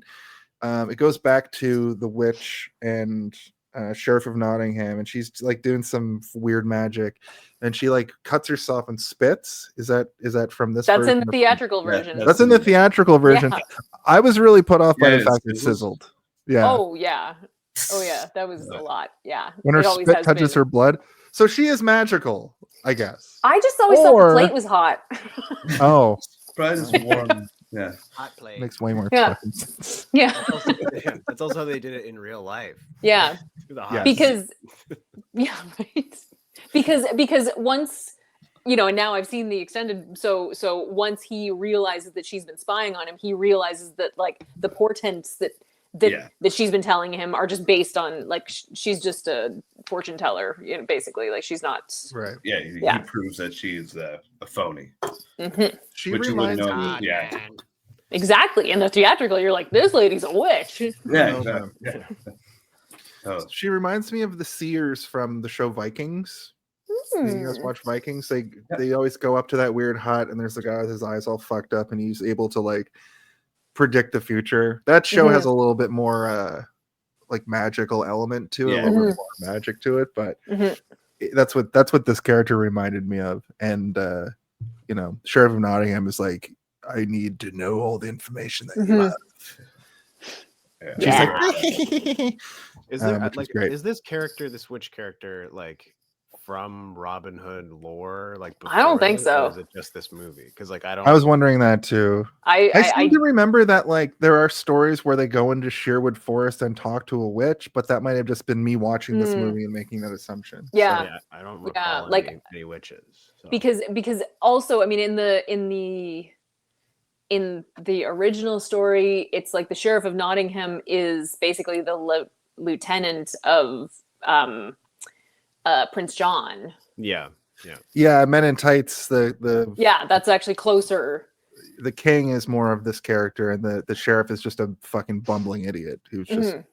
There's a funny scene where he's riding when he first meets Robin. Robin like bests him immediately, and he ends up flipped over upside down on his horse. And as the horse rides away, it's clearly a mannequin, but it's like his head's hitting against the ground as that horse gallops away. And I was like, that didn't happen. No, probably not. Probably not. I also realized that this movie has a little bit in common with the old Game of Thrones. When they start talking about recruiting the Celts from up north, I was like, like beyond the wall. Yeah, yeah, totally. But we only really meet that one Celt. I never really got do they just put the armor on and they're just part of the army for the rest of the movie? Because we just get that scene where the Celt comes in. No. At the beginning of the attack on the village, it's all the Celts, all up on, and then they come down and they're like, and then like one guy's like trying to tear this woman's clothes off, and they're like really, and then they run off and they think they've won, and then the actual soldiers come. It's actually not a terrible strategy, really, because they drive them up into the trees and then they burn them. That's hardcore. That's how I always do it. Yeah, right? Yeah. The sheriff goes back to his I refer to them as the KKK squad. And they're mad because he's like, here's some gold, and they're like, you're supposed to be handing me millions of dollars and the kingdom right now. And he's like, no, I've got this incredible idea. You can have over here and you can have over here, and I'll of course take this part. And here are the Celts. And the big Celtic guy comes in, and this is sort of like they want to take over the world, like villain take over the world style villainous plot. And this scene kind of reminded me of that scene in The Dark Knight where the Joker comes into like the mob meeting and it's just like, I'm the guy now, and then fucking makes a pencil disappear and then breaks a pool cue, and he's like, I need underbosses. I'm the Joker, baby. That's what he says, right? Yeah, that's what he says. That's the number one line he says. In the movie. And again, this scene not in the theatrical version. So like his whole plot in the theatrical version is a lot less like laid out. You figure it out what exactly he's trying to do, but it's way less specific. So it's like Sheriff of Nottingham, it seems like he's just doing stuff throughout he's doing stuff and you know that he's trying to like take the throne, but he keeps talking about the barons coming back, and clearly they're there already because they're doing their they've got a pentagram on top of England on a map on the table. There's that element too that I noticed. Yeah, like the fact that the fact that they're the Antichrist, guys. It's come on. Yeah, right. Classic. Yeah, you never get the idea that anybody. Exactly. Again, the satanic thing is not in the movie, other than when they say that Robin's father was a devil worshiper, which wasn't true. Worshipper of the devil. Yeah. Anyway, sorry. I feel compelled to like be like yell about this because it's just such a different movie with all this extra stuff. That's why you and Simon are here. Right. Steve has a illness and I have a brain injury. I'm the host. Fair enough. Okay. I get the information out of the guests. Usually Steve's just like, yeah. Poor Steve. I can't do it right now. Poor That's Steve. okay. It's cutting the runtime by at least a half hour. I love you, Steve. It's my favorite thing to do every week. Oh my god. But the sheer amount, the fact we all accidentally watched the extended cut, we're making great time on a 2 hour and 45-minute fucking And incidentally, nightmare. I feel like I never actually paid attention to how long this movie is, but it is a long movie. So it's usually like 220. Yeah, there's about that's still pretty long. Also, like usually when you watch a director's cut, it doesn't drastically change the story of a movie. Yeah, this, to be clear, is not the director's cut. The extended version is not. Because I think at that point, Reynolds had been like kicked out of like they kicked him out of the editing. Right, get out because of here, but I also don't like I think he was involved in getting rid of some of this stuff initially because he and Kevin Costner were pals, so he was like, oh no, there's way too much Rickman in here. We need to sort this out. But then he ended up anyway. Yeah.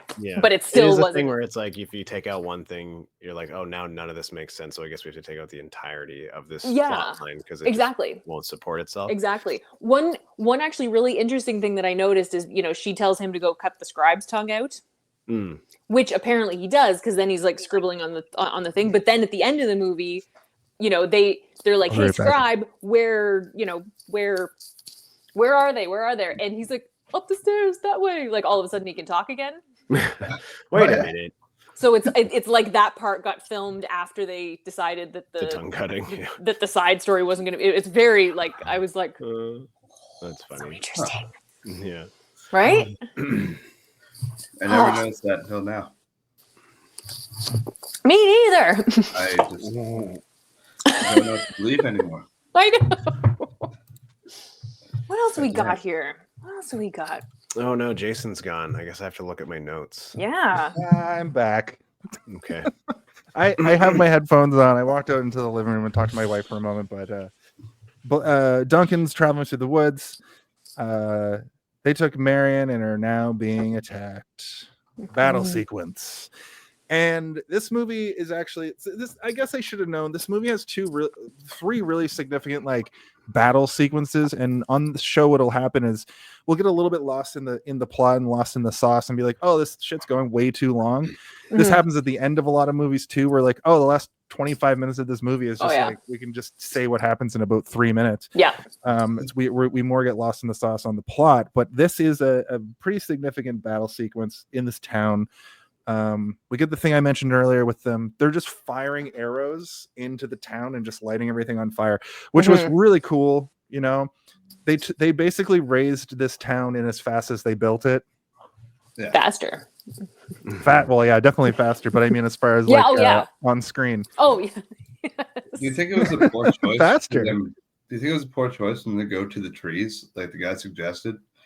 Now they're all on fire. To the trees. Exactly. That's the one, yeah. I know, right? Yeah. Bull might have fucked up. Yeah. Yeah. I think it was a bad choice. Yeah.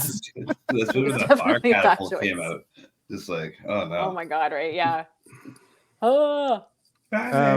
Also, it took 90 minutes for us to really we did get that we didn't talk about it really earlier, but there was when they first have the town, we get that little moment where they're teaching people how to shoot bows, and we really only see his bow skills in so much that the kid shoots the bow and he gets distracted, he can't do it, and then fucking Marion blows on his ear while he's trying to shoot the bow. And he splits Wolf's arrow first, and then what about she does the thing. Yeah, exactly. Yeah, but that is a scene where he's super hot, by the way. Okay. FYI. When he splits the arrow.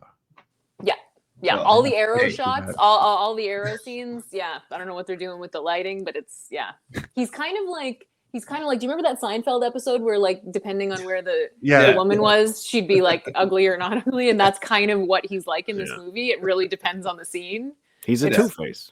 He is a two-face. He is a two-face. But he's doing the speech on the log, and then and they're like, but they've taken everything, and he's like, well, by God, we take it back, and that's by God, we take it back. Yeah, he had man hands.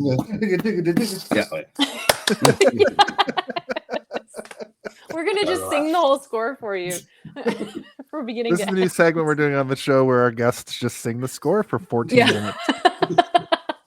Cause everything I do. Oh my God, yeah, that's fantastic. You guys roll. This is a fun episode. I wanted to say this is where we finally actually see Robin Hood with a bow and arrow doing bow and arrow shit. There's a significant moment later where he actually really is able to prove who he is, but this is he's fighting. Everybody's pretty pointless and clueless in this town, they only learned so much from that training. They're kind of just running around. Yeah, and they didn't actually train to be attacked with flaming arrows. So yeah, oh no. Flaming catapult fucking Oh yeah, ammunition. Unreal. Crazy. Explosive. Wild. Action. I wrote action swing to save Little John's woman and child. That's the he goes over and puts Fanny on the rope and goes across. Then we get this great moment where he's like swinging, but he could just climb down. If I'm being honest, I don't want to nitpick too much. That doesn't look as cool though. But they do the thing where they show that the rope is on fire, but then it's like clearly not because they're using it. They just cut to a rope on fire. It's always just it's just way higher. It's a really long rope. Listen, can you Really imagine if long. Legolas decided to walk down those stairs instead of using a shield as a fucking skateboard? Exactly. Wouldn't have been as cool. Exactly. Oh, that was sexy.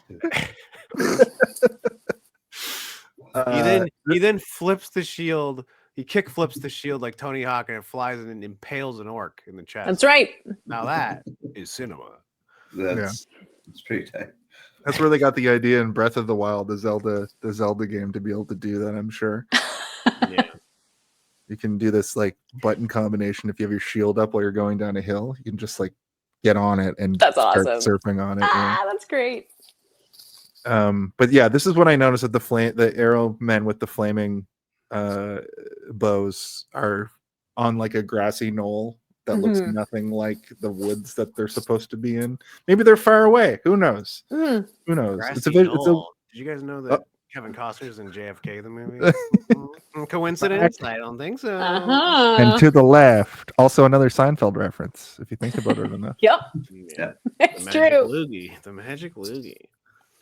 So then we're just coming up to the end of the film here. Robin Hood is swinging across. The arrow breaks and the credits roll, and that's the movie. He's dead. So he dies. This is the second time that he dies, and the movie ends. We haven't gotten a sting for that, and I always mentioned it, but I want to do a segment where it's like the movie ends here, and Steve just his brain melts. Stop. Like, nice. No You more. always go like this when they bring that No up. more. There's No too more. many. There's too many stings on my sting board. I can't fit any more stings on there. Message in a bottle, buddy. Marion's kidnapped by a sheriff, and then he gaslights her into fucking marrying her, I guess. He gaslights her a bunch. Yeah. I mean, he's basically like, I'm going to kill all these kids if you don't marry me. So it's a pretty like, It's more like an ultimatum. yes. Yeah. But he did say, But I'm not crazy. You're crazy. That's not what you he said. kind of, at Your first mother though, he told kind me of differently.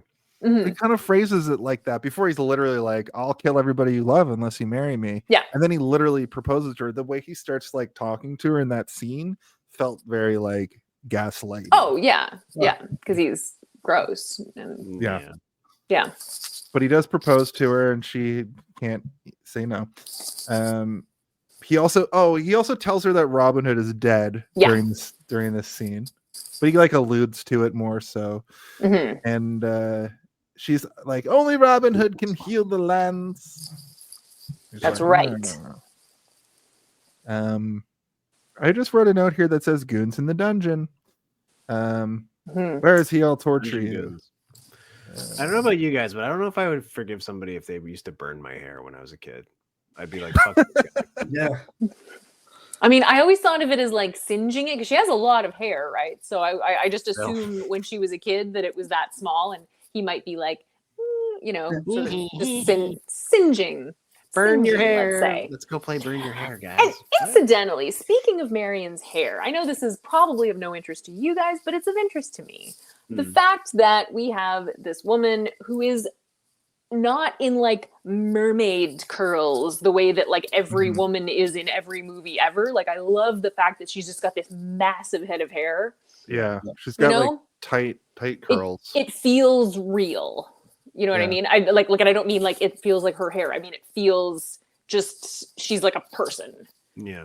And she's there's just something I really appreciate about that, about the way that she's now. I mean, there are other parts of her that I don't love, like the fact that at the beginning of the movie she can beat up Robin with a sword, but later on she's help me. Yeah. Yeah, she's quite a swords like wielder. Right. Yeah. Can wear it suit of armor. Yeah, He exactly. can swing a sword pretty well, but The only reason that he beats her is because he burns her hand. He loves burning her, guys. I'm telling you, he's a real dick. That's how he flirts. always back to the burning. Yeah. I will say Mary Elizabeth Mastrantonio was an interesting choice for this. She hasn't been in too much. She was Tony Montana's sister in Scarface. Nice. Oh, She was in The Abyss. Oh, that's a good one. Yeah, she's from Mhm. Abyss, and she was in the Punisher TV show. I just learned from. Oh, really? Yeah, Like the new one? yeah. She played Marion James, who I don't remember what character Nice. that is, but Ooh, she's I in didn't 4 know that. episodes. So Cool. Played Marion James. yeah. Whoa. Made Marion and Marion James. Whoa. What are the odds? What are the What are odds? the odds? They're spelled different, but you know it's the same word. That's very cool. I remember what their goons in the dungeon thing was. Is they've Goons in the captured Will Dungeon Scarlett. sounds like a weird Reddit page that you go to and you're not allowed Nice. to that work. Goon caves. Don't look it up. And they basically torture him and say, well, they're like, I will torture you if you don't tell me where Robin Hood is. He's like, I'm not going to tell you. And then they're like, well, maybe I want to tell you. I'll go and I'll be a double agent for you. And they're like, okay, fine, you can go do that. But we have to make it look real. So my theory. Oh, sorry. My theory is that Will Scarlett was fully ready to fucking sell Robin Hood out, even with the thing that we learn about him in a few minutes. He was ready to sell him out because he fucking shot him through the hand with an arrow. I was like, fuck that guy. Mhm. I think that since Sheriff of Nottingham is like, we have to make it look real, and they do just end up torturing him. That's why he ends up being like, oh, I'm not going to sell out my brother. Spoilers. And again, interesting that is not in the theatrical version. Fucking hell. That the best conversation stuff. happens up to him basically, like, I can't remember exactly, but where he says, "I'll, I want my freedom and the money." He Yeah, parts of that are theatrical, but there's a lot of it that's not. yeah. So it's like he's sending him back, but it's a little less clear why and whether he's like good or bad. Kind of, it's a little. Yeah. Okay, so they paint Will Scarlett as like a. It explains the lashings on his back. Yes. Better. Yeah. Okay. Yeah. Because I didn't understand that when I was a kid, and I did when I saw the extended one. Yeah. Exactly. That's awesome. Mm-hmm. There's also the really weird, like up close shot of Alan Rickman yelling. It's supposed to be him yelling in his face, obviously, but it's that fish eye. Yeah. And then shot. when he turns. Like when he like turns around, that actually is in the theatrical version. It's like that they didn't cut. I kind of want to watch the theatrical now because I like this movie, but it weirdly felt a little too long. But the information that's given in it feeling too long is like makes it a more complete movie. Yeah. Like when the sheriff goes down and is talking to the witch about his parents and that whole conversation, that doesn't happen in the theatrical version, and it felt so like expositionary. Watching it now, I was like, oh, this is just an info dump little situation here, Yeah, well, it's not super important though. Like it's just kind of an added. Yeah. But I mean, the thing you were saying, Simon, where it cuts, or Jenny, where it cuts back to Robin Hood wet because they dump the thing in the like that. Those kinds of things. It's like why is it like that if you're not just going to add that little bit of context? Yeah, and it's funny actually because the trailer that I just watched had that wagon going into the water in it. One of those classic, like it was in the trailer, but it's not in the movie. What? Yeah. What happened? Yeah. Like every Marvel movie has stuff in the trailer that's not in the main movie. Exactly. Which I hate watching trailers for Marvel movies specifically, but I've been easing up on it over the years. Mainly because Steve makes fun of me for it, but also because I've learned that Steve's made a very good point. They deliberately put fake things in the trailers so that spoilered in the movie. Like they'll like remove a character from a shot digitally. Because they just don't want you to know that those two characters are in the same plot at the same time. So it's like, the trailers are tricking you anyway. So not watching them is not saving yourself from anything. It's basically just like, there's no point to not watch it or watch it. Really, it's just there. You don't even need to have it. It's people are going to watch it anyway. Schrodinger's trailer. You've opened my eyes, Steve, over the years now at this point because of the fact that trailers are there to get you hyped for the movie. They're not really meant, but there wasn't meant to spoil anything. But there was an era where they were showing too much in trailers. Like they weren't being like. But there was also an era where they weren't, and then there was an era before that where they would literally just tell you the entire movie. Like in the 80s, they'd be like, "Come watch Luke Skywalker find out that his dad is Darth Vader." You're like, "What? The fuck?" Like, you know, like there was a time where they would have to give you the most information because people wouldn't go otherwise. Like, I need to see this tale, but a longer version of it. But my argument is that there was a really strong time in the early 2000s where trailers were like works of art, where they didn't even really have anything happening. It was like they would pick the perfect music and they would edit them so impressively. And they're kind of getting back to that again, which I really like. And to hype you up for a movie is kind of hard for me these days. So when it happens, I get really excited. So I don't kind of like I don't sit there and be like, I'm not going to watch any trailers because I'm still waiting for that high, you know, the goosebumps and like the misty eye when you're like, I'm so excited for this. It's like New Year's Eve. Yeah. It never lives up to the hype. Yeah. Exactly. Like remember, did any of you go to see Wing Commander to see the Phantom Menace trailer? Sorry? Like I just heard Phantom Menace. We all bought tickets to go see Wing Commander because that was when the Phantom Menace trailer was coming out. but you had to be in the theater to see it. Those types of shenanigans. I was only like they did it on South Park. 10 years old or whatever. Yeah, and it was so exciting. It was so exciting. I remember I saw the Star Wars trailer when I went to go see what's that movie with Robin Williams where he plays a weird robot who becomes a man? Oh God, Millennial Man. Oh yeah, Bicentennial Man. Yeah, Bicentennial Man. I saw it during that, and I didn't even know there was a new Star Wars movie coming out. That's how like disconnected crazy I was as a child, and I was like, yeah, for sure. This is fucking crazy. Yeah. Most exciting moment of my entire life. I think I cried, like I wept during that. My dad my God, absolutely. So cool. Yeah, like when the music like the fanfare comes up. Yeah. The pod race. Are you kidding? Yeah. Best trailer. Yeah. Yeah. Seriously. I think just as a last note for me on the trailer thing, it's like I know so much about superheroes that specifically the Marvel stuff. I don't want to know anything about it going in. Yeah. But I've loosened up on that a bit because now that they've stopped releasing like 3 movies a year and then like 2 TV shows on top of that, I kind of want to see like what the vibe of the next one is going to be, and then the movie doesn't even come out for months and months. I'll probably forget anyway, and that's happened. Like the Wakanda movie, I saw the trailer for and then forgot everything from the trailer. So the trailer for Thunderbolts and Brave New World both are out right now. I've seen the Brave New World trailer. I haven't seen any of them. And also, if I'm in the theater and the trailer comes on, I'm not gonna like leave the theater. No. Like, you know what I mean? Like, right? So yeah, it's not that bad, but I definitely don't seek out trailers the way I used to. Like was it Apple or something that used to have that trailer site? Apple trailers. Apple trailers. Go and watch them, and it was like an afternoon activity. You know, that was my every Friday night. Because they would post them on there. Oh, when right. They would release them, so I would go home on Friday night and be like, me and a couple of my buddies after school would just go and watch all the new trailers and be like, we're gonna go see that. I'm feeling it. Exactly. Yeah, and I just saw movies. That's all we did, really. Yeah. Oh, absolutely. Of course. Yeah. And that said, I will watch trailers for like comedies and horror and regular action movies. Just the fucking superhero movies. We got to. You know what the secret is, Jason? Just stop giving a shit about the superhero movies, and you won't care if you see the trailer. Okay, fair enough. Fair enough. I'm deeply ingrained in movies that aren't that now. So you're right. Anyway, they bury the dead. Yep. Will returns.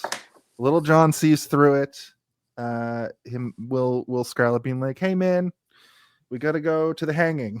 We gotta catch the 4 o'clock hanging. Yeah, that's all there was to do. Do you think there would be trailers for the hangings? They'd show you like old they'd clips, show you like a poster. Yeah. No spoilers. Kids. Which was fucked, which we'll talk about in a second. And of course the lashing settled, like the sheriff said it would. It kind of turns their perception of the whole situation. He tells them about the hangings, which of course are a scam to get them to go to the wedding and witness the wedding and get caught, is how I sort of interpreted that. Why do you hate me? What did I do to you? And then he's like, we have the same father. Like, what? You lie. He's like, no. And he basically revealed the huge reveal. Very emotional scene. Yeah, it's good. Yeah. It's good. it is. Yeah. Kevin Costner does some good work in that. Yeah, they both did. They did. Yeah. Sorry. It was sorry. like Uncle no Phil shade. and Will Smith. You know. Oh my god. It's- Why don't he want me, man? Oh man. It's that exact scene. That was it. Yeah, Oh my god. that's great. That's a great fucking parallel. That's cool. Yeah, and this is the exact moment when I was like, you know what they should have done? They should have had they should have had Will Scarlett as actor be Robin Hood and River Phoenix be Will Scarlett. I feel like Christian Slater would have been too like he was too bang on the age. Like you're right. You still need him to be a little bit older. Yeah. My problem Especially is if it was Sorry, go ahead. the way that I need to get this out. The way that Kevin Costner plays Robin Hood, especially in the like first act when he's all like sprightly and he's jumping around on the wall and he's all like tee ta ta ta. I'm like, why do they have like this? Why do they have this like basically an action romance star playing this like kid style character? It's very whimsical. He's happy-go-lucky at that point. Yeah. Which is pretty funny because he's been in jail for 5 years. Yeah, that's true. He's very happy about being out of jail. Yeah. Okay. Yeah. He loves it so much that he does a little jig on the wall and pulls his date rape drug off the tree and talks about it. Which adds a whole like I feel like I knew this at one time, but the whole like holding up at Christmas time so you get a kiss. Mistletoe. Is like a metaphor for it being a sedative or That's some cool, sort. Huh? No, terrible. Is that your brief history on mistletoe? Yeah. A brief history. It's crazy. That's wicked work. Yeah. The sheriff is stoked. He got his money back. Robin Hood might be dead. He's got so many horses. Sorry. Fuck you, San Diego. That was that moment. Just reading my notes. Maybe I'm no better than old Robin Hood. So during the sequence, that's when we get him. Yep, that's when we get him swim through the money, which was a very like Disney villain moment. But also, this is where he finds the spy hole, which, as you and Jenny had said, is not in the original. Yep, it's all original added. Yeah. And it's funny because he does that thing where he like sticks his finger through, and it's like I wouldn't just be sticking my fingers in any random holes in my castle walls. Yeah. Oh, he's pretty loaded, so I might. Yeah, you know, if I'm that drunk, I'll probably just look a hole. Yeah. What's in there? What's in that hole? You don't think straight, right? Yeah. True. I like it. I like to see if I really glory hole, but they fucking. It's up like 5 feet up the wall. Is it? Glory hole for a giant with a tiny wang. It's for doing a standing 69 glory hole. So he goes on and he confronts the witch about the hole, and then she reveals that she's the sheriff of Nottingham's mom. Yeah, which is also and she calls him a freak in this too. It's like, I've been watching you this whole time, and I may be a crone in a basement in a dungeon, but you're a freak. You're a weirdo. I've been spying on you. He's like, you've been spying on me. He's like, I've been spying on you. And I can't help but notice that you have so many STDs. You love banging whores, and you're so gross. And I'm a crone. They're called courtesans. No, I mean, she's a crone. They're courtesans. Yeah. Whores. I was just correcting your vile language. Sorry. Prostitutes, courtesans. They prepare for the final battle. Sarah wants to be in on it, and they're like, "You had a medieval Caesarean section like yesterday. Yeah. What do you mean you're gonna be in the battle?" Fanny. Yeah. Not Sarah. Fanny. Whatever. Those two women look the same. Yeah, more or less. Sorry, Steve. Sorry, Jenny, who's not here. So then Steve's gone too. So they go over to town. They start infiltrating the place, there's some pretty genius moments. They use Friar Tuck to like Trojan in, I think I kind of lost the plot here. Is it a barrel of gunpowder, or is it a barrel of weapons, or is it a barrel of a person? Gunpowder. Mhm. So Okay, he's saying is beer. right. I wonder if He says gunpowder is Azeem lighter a than leopard, beer. and that's why he's Weight dressed wise. like a mummy. Because Okay. I feel like liquid is more dense, right? Liquid would be heavier than powder. One would think, yeah. Yeah. That's one of my favorite lines there when Tuck is like, "Oh, is this your finger?" Oh. You know, there's a lot of like little funny lines like through the whole movie like that are just sort of No blades, no bows. yeah. Leave your weapons here. I love that guy. I like how none of the merry band are like they're just gonna kill indiscriminately. Like there's that moment where there's the back and forth where Little John is like sneaking weapons in with Fanny, and they're having those fun. It's like funny. It's a good like slapstick moment. Like the rope goes up with the weapons, and he's standing against the wall. Like I don't know what's going on here. But then he gets up to the top of the wall, and a guard like catches them, and he just whips them off the wall. Yeah. Like they don't give a shit about human lives. No. Not guard lives. They tried to kill Robin Hood. ACAB. Like when they first met him, they tried to kill his ass. I assume before Robin Hood showed up, they were just killing people all the fucking time. Yeah, Like, exactly. Hey, eat for a week now. Exactly. They weren't yeah. Let's go kill 25 deer. Okay. Right as you massacre a whole family of deer. Right as you said ACAB, at the same time I almost said guard lives matter. I'm joking, obviously, and I agree with your sentiment. But that would have been a funny thing to. No, I subscribe to AGAB. Nice. Nice. All guards are bastards. Yeah, all guards are bastards. Exactly. Every single one. I love it. That's amazing. There's a movement in the 1100s. Is probably that the t-shirt for this week? That's right. Yeah. Yeah. I'll write that. The AGAB t-shirt. I'll write AGAB. That's awesome. I want that on a shirt, actually. Fucking great. Somebody's gonna be like, "What the fuck does that mean?" Like, yeah. Come here, Junior. We'll have to come up with a clever illustration for it. Clearly, you did not spend much time in medieval England. Yeah.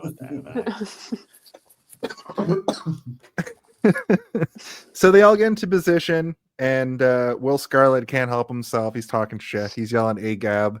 I like that little scene. It gets funnier the more we say it. Come on, guys, good. keep saying it.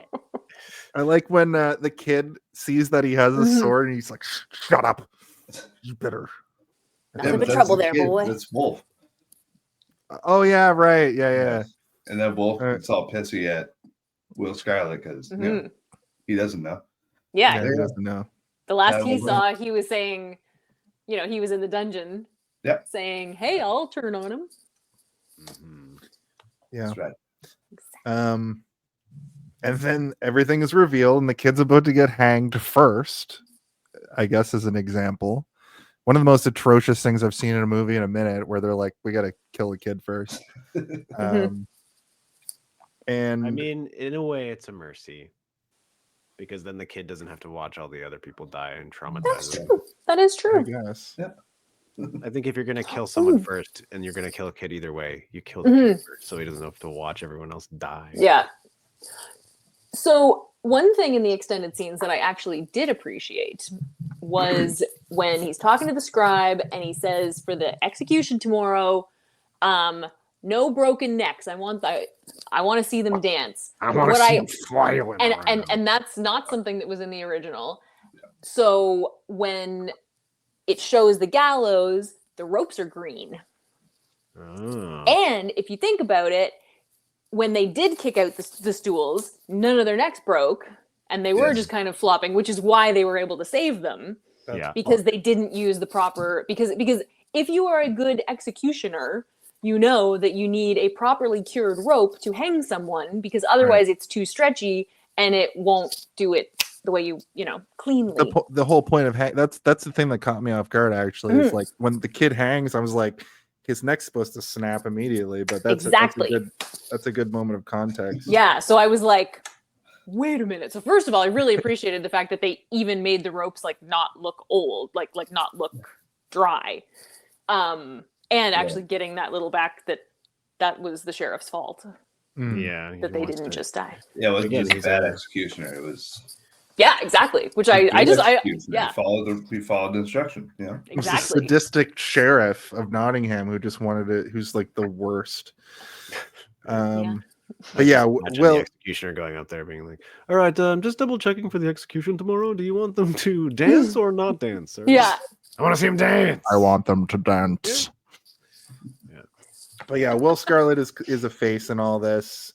I wrote it was a choice to hang the kid first. And he's hanging there, and Robin Hood does the best trick shot ever and cuts him down. Couple of shots. Couple of shots. Yeah. Couple of shots. But I like that because it ups the stakes, you know. He's like, moving around a lot too. Exactly. That's moving. Yeah. Yeah. The fact that he even nicked it on the first one. Yeah. That's fucked, Scott. That's messed up right there. But their plan was to it switches over to let's blow up. Azeem is getting ready to blow up the barrel that has been conveniently placed on the stage. The executioner grabs Will and puts his head down to decapitate him. And basically what happens here is when he's put down, everybody just starts fighting and mayhem ensues. Everything kind of explodes in a different way. The executioner just needs to kill somebody. That's something I noticed about this guy too. He's just got the bloodlust. Oh yeah, he loves his job. He's scared he'll get fired if he doesn't kill at least one person. Yeah. Well, I mean, you really want that in an executioner. You want someone who is enthusiastic and serious about their work. Yeah. Because otherwise, you get sloppy execution. Exactly. Yeah. And we get the thing where Little John jumps up and saves the day by pushing over the whole gallows as everybody is fucking hanging. Yeah. So they're all just yeah. You could have cut those ropes so fast. This guy's like, I'll just take the whole thing down. Maniac. And then Azeem uses a skill that a lot of paladins use in role-playing games. He uses battle cry to tell all of the peasants that if you don't fucking fight with us, you're not going to be free. And your freedom hinges on the fact that we're trying to free our people and your people. Let's all freak out together. He said, this is verbatim. Let's all freak out together and fucking fight against the man. All guards are bastards, bitches. This kooky armor. AGABB. Studded armor. Oh, I know, eh? Yeah. So stylish. Yeah, I really love that. That speech, I love that speech. Oh, it kills that speech. It's insane. Phenomenal. It's so good. Yeah. And I made a note that was we need an Azeem for this whole Luigi situation. We need somebody to be like, listen, dumb fucks. You think Trump is the answer, you idiots? Yeah. You are the peasants from Robin Hood, Prince of Thieves. There are actual prisoners in the prison where he is, free Luigi. Did you see that? Did you see that clip from that news? Yeah. Yeah, and they're crazy. yelling his living conditions are abysmal. I assume there's probably not a single prisoner in prison who is like, fuck Luigi. I'm sure they're all probably like, that's that fucking Luigi guy sick. I know. They're probably all so pumped that he's in the prison they're in. He's a folk hero, man. He's a folk hero like Robin Hood on the level of Robin Hood right now. It's crazy. I don't think we've seen anything like this in our lifetimes. Like class consciousness and people being like riled up in this way. It's 2025. It's gonna be fucked. It's gonna be so weird. There's gonna be riots all over the place. Is it gonna be there's gonna be a real fight back against the system? It's gonna be something. What a time to be alive. or there won't be. And or there, exactly. everything stays the same, and we just fucking go to our bullshit jobs every day and make no Maybe money. the aliens will save us. Come on. No, I heard a theory about the fact that they were in the ocean this whole time, and the fact that we're seeing them leave the ocean is they're leaving Earth. They're like, no, it's not great and it's bad. We're gonna go back to space now. Bye. That's depressing. Yeah. We've learned all we can from these morons. We've been here for 1,000 years, and you guys have not gotten any better. So bye. Well, they shouldn't have only probed the rednecks. They should have probed some of the smart people too. It's true. It is true. We get the one F-bomb in this movie, making it a solid PG-13. Yes. What does he say again? Fuck me, he cleared it. Yeah. Yeah. Such a weird, like, that's where you're gonna burn your F-bomb? Like, come on. Apparently they did it like they put it in intentionally to get the PG-13 to like make sure that it was rated a rare like reverse. I know, right? Yeah. They're like, we don't want some child wandering in and watching someone get their hand cut off in the first 5 minutes and traumatize them. Yeah. Which is actually crazy if you think about that. If without that F-bomb, that might have not been enough. Yeah, like imagine the ratings board being like, listen, Kevin, this movie's really violent, but we're giving it a PG. But we would really like it to be PG-13. So can you get Christian Slater to say fuck at one point, please? What? They should have had Azeem PG-13. Like, why they should have when Azeem's about to go and do the cesarean section, him be like, "Well, fuck that." Yeah, they were pretty lucky though. Like they got in the catapult and they got thrown over the wall. They did that blind. Like, they did. They didn't know what was on the other side.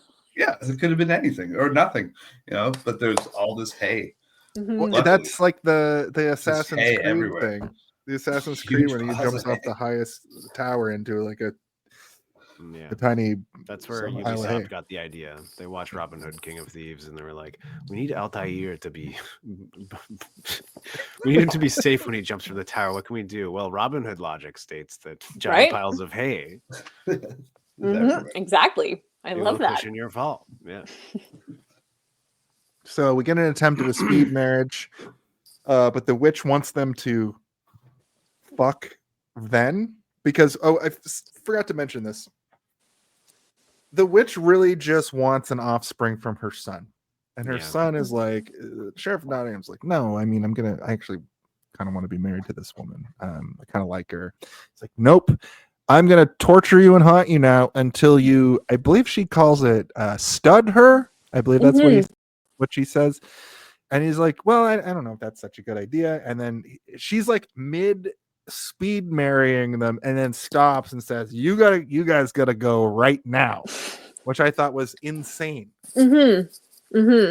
Yeah. There seems like enough to get you a PG-13, if some witch is demanding you bone in the middle of a battle. Yeah. The comedic attempted rape is quite something. Yeah. From a 2025 lens. You know what I mean? Like it's just like, yeah. But also in the theatrical release, the conversation that they have with the context for it, why she's so invested isn't there, so you're just like, whoa, she's gross. Really wants this to happen. Like when she starts like going for her belly and stuff, it's just like oh, that's creepy. Right. While all this is happening, Azeem and Robin Hood are trying to get into the room. We get that funny moment where they try to like break down the door with the statue, but the head falls off.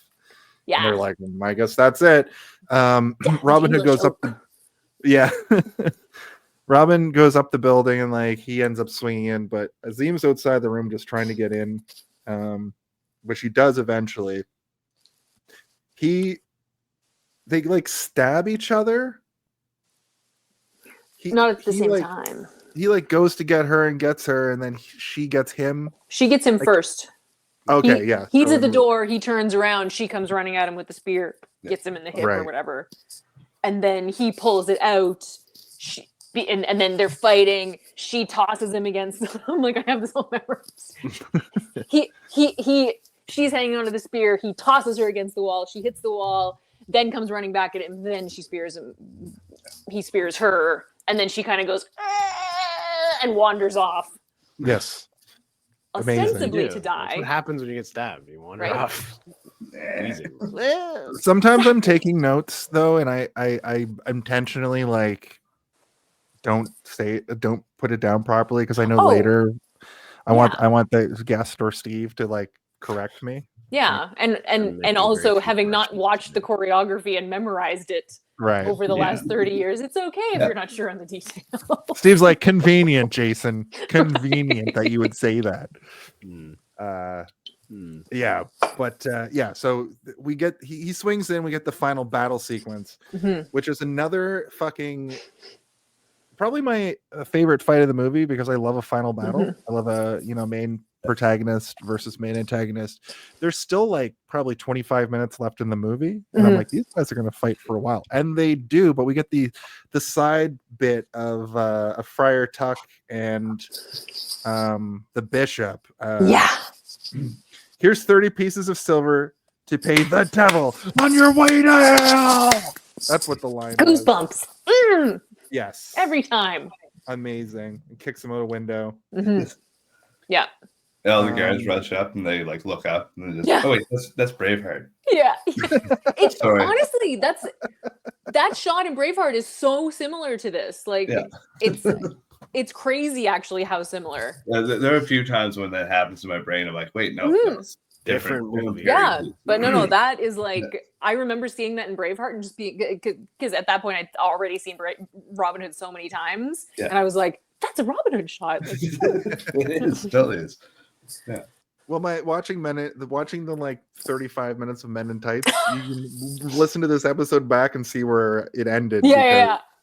I was comparing, and then like I ran out of comparisons, but I'm gonna finish that movie and be watching it like now, having done this episode and reliving the movie again, right, with you guys with all your great additional context. I can't wait to finish that off. I might actually watch it after this. It's a good, it's funny. Like it's a good movie. Comedy when Richard Lewis parodies were funny. Oh my gosh. Yeah, Richard Lewis is so good. Yeah, Richard Lewis as basically the Sheriff of Nottingham character. Yeah, Sheriff of Nottingham. Yeah. He's like, could you just tell me the news in a way, maybe, happy that'll make me feel like I don't hate the news? And then the Sheriff of Nottingham like tries to explain it to him, and he's like, nope, still hated it. My favorite part is like, sir, are you aware that your mole is moving? And he's like, I have a mole? Yeah. And that Kevin McAllister bit fucking through it as well. But basically, we have the final battle happening. Interject here, but it kind of ends when they just kind of stab each other. Yeah. So, was there anything about that fight you wanted to mention? It's a pretty standard swashbuckle. Well, Robin stabs. Yeah. I was like, I'm pretty sure Robin doesn't get stabbed. Oh yeah, sorry. No, you're right. I wrote stabs his shit up as he's about to get his shit stabbed up. Yeah, there you go. I was impressed by the sword that can go through like everything. Just Oh yeah. Just demolishing a room. Pretty good. It's a very special you sword. Like fully stare at somebody else while you're trying to stab somebody, you're gonna get stabbed, bro. Yeah. What do you think was gonna happen? This guy's the Prince of Thieves. You don't think he's got a secret dagger on him? I really appreciated the thinking of other sword fights being like there's a level of like being more clean, and I like that this one has that sort of chaotic. Yeah, it's like neither of them know how to sword fight. Well, and because Alan Rickman is so nuts and chaotic, it like bleeds into the fight, and I really like that it's that he's just kind of frantic and throwing things, and it's very, I don't know, it's a chaotic sword fight, and I like that. Yeah. Also, I forgot to mention earlier that the sword that Sheriff of Nottingham was Robin Hood's dad's sword. Yeah, which is great. I think that adds another like layer to the fight. What is funny? I just when you're like, he's got Robin Hood's dad's sword. So it's funny. It made me laugh.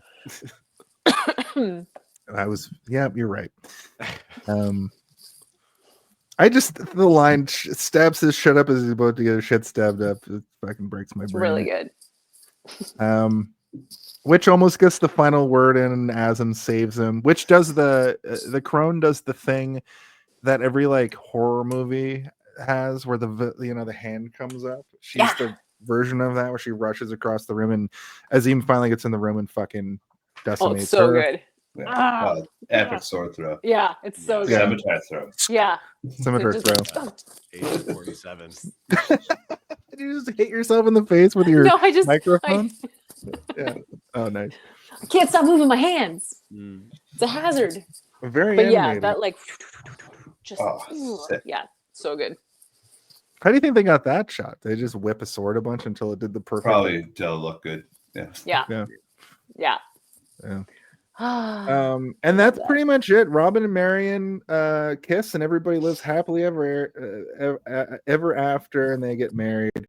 And then, so I said this to Steve after I saw this scene. This episode is perfectly bookended by Zardoz. Basically, we had the Zardoz come down. I know Zardoz isn't literally Sean Connery, but it evokes that memory of him looking a lot like this right here, looking a lot like. And look, he's so when there's three people on this show, the person on the bottom screen in the middle gets butthole to the face. This is better. Great. You know what? When there's four people on the show, he just gets to stay forever. He's great. Part of the episode. I love that. But at the end of this movie, they're getting married, and Sean Connery rolls up. I believe he's the king that disappeared. They were talking about King Richard the Lionheart. Yeah. The Scottish King of England. Yeah. Right. I was just cruising on by, and I heard some wedding bells. What's going on here? And that's the movie. And do you know the Men in Tights version of that? I don't remember. I don't want to tell you because it's great and you should. I'm gonna. See it fresh, but I'm gonna watch it. I can't remember either. So yeah. Oh, that's okay. Yeah, I'm like. I'll message both of you after I see it. I think Simon. I believe that you're gonna put it up on your projector when this is over. I'm trying to remember what it was too. I can't remember. Yeah. Similar but different. But yeah, definitely. I believe this fact. I believe this fun fact. Because he probably made it. He probably made a tidy sum to show up on screen for 1 minute. Yep. And that's pretty much it. If I'm going back through my AI, this is AI. I'm going to see if these fun facts make any sense. Elizabeth Mastrantonio performed her own stunts, including horse riding. That's not fun. The archery scenes were overseen by professional marksman Simon Sherwood, ensuring accuracy. That's a bit on the nose. Sherwood, yeah. What else we got? Yeah, a few on the nose, if you will. Yeah. Alan Rickman's portrayal of the sheriff became iconic, earning him a BAFTA award for Best Supporting Actor. That's very easily looked up. And hey, in my notes, it also says Sean Connery donated his cameo fee to charity, reflecting his personal values. Yeah. Fun fact. So fun. Here's a fun fact. Here's the amount. Nope. It's 250 G's. That's too much money for the amount of time in this movie. Sorry, Jenny. What were you going to say? Another fun fact is that there was a sheriff of Nottingham, like for real, named Edward Whaley, who also signed the death warrant of King Charles I. Anyway, he's my I'm his descendant. I'm a descendant of his. Incredible. Incredible. So you're a villain, is what you're trying to tell us. Exactly. Wow. Yes. Yeah. Clearly. Clearly. Yeah. And there's no point in this movie where we learn his real name, right? George. Oh. Which is the weirdest thing. And then in the wedding, it's like, do you George, Sheriff of Nottingham? Oh, yes. Yeah, and it's like, George. Oh, nice. George. You just taught Simon something. You guys have seen. Yeah, no, To be fair, I couldn't remember what Marion's like last name ish was, and Marion of the House of Dubois, oddly enough. That. The Dubois. And also, to be fair, everybody was named George, Henry, or Richard. Yeah, exactly. Exactly. So before we go into our last couple of segments here, Jenny is going to read her whole essay from the point of view of Maid Marian. It's not good. From grade, what was it, 8? Grade 9? Grade seven. And it's funny, I just reread it. I didn't finish it because I realized, wow, I'm just recapping the movie from a slightly different angle and literally like regurgitating the dialogue but Can we get one excerpt? Okay, let's see. Oh gosh. All right. I followed them to a huge waterfall where I could see no one until there he was, swimming nude in the lake below the falls. The obviously younger of the two waylayers shouted loudly, "Robin, you got visitors!" He looked up and saw me, then swam to the rocks and climbed out his back towards me to get dressed. I'm literally just saying what happened in the movie. He climbed towards me and said, "Hello." I asked him what he was doing there, and he said, "Taking a lady's advice." I laughed. He had a wonderful sense of humor. He invited me to his camp for dinner, and I accepted, of course.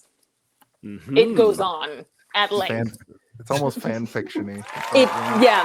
Thank you. It's very, very fan fiction-y. It was the second piece of fan fiction I ever wrote. The first was I didn't like the end of Family Ties, so I rewrote the last episode.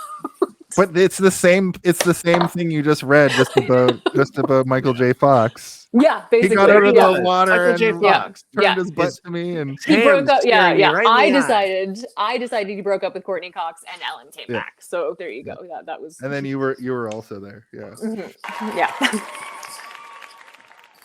Fantastic. Well, we are almost done here. There's a couple things we have to do before we go to here. So the first thing is our Home Alone of it all. Mm-hmm.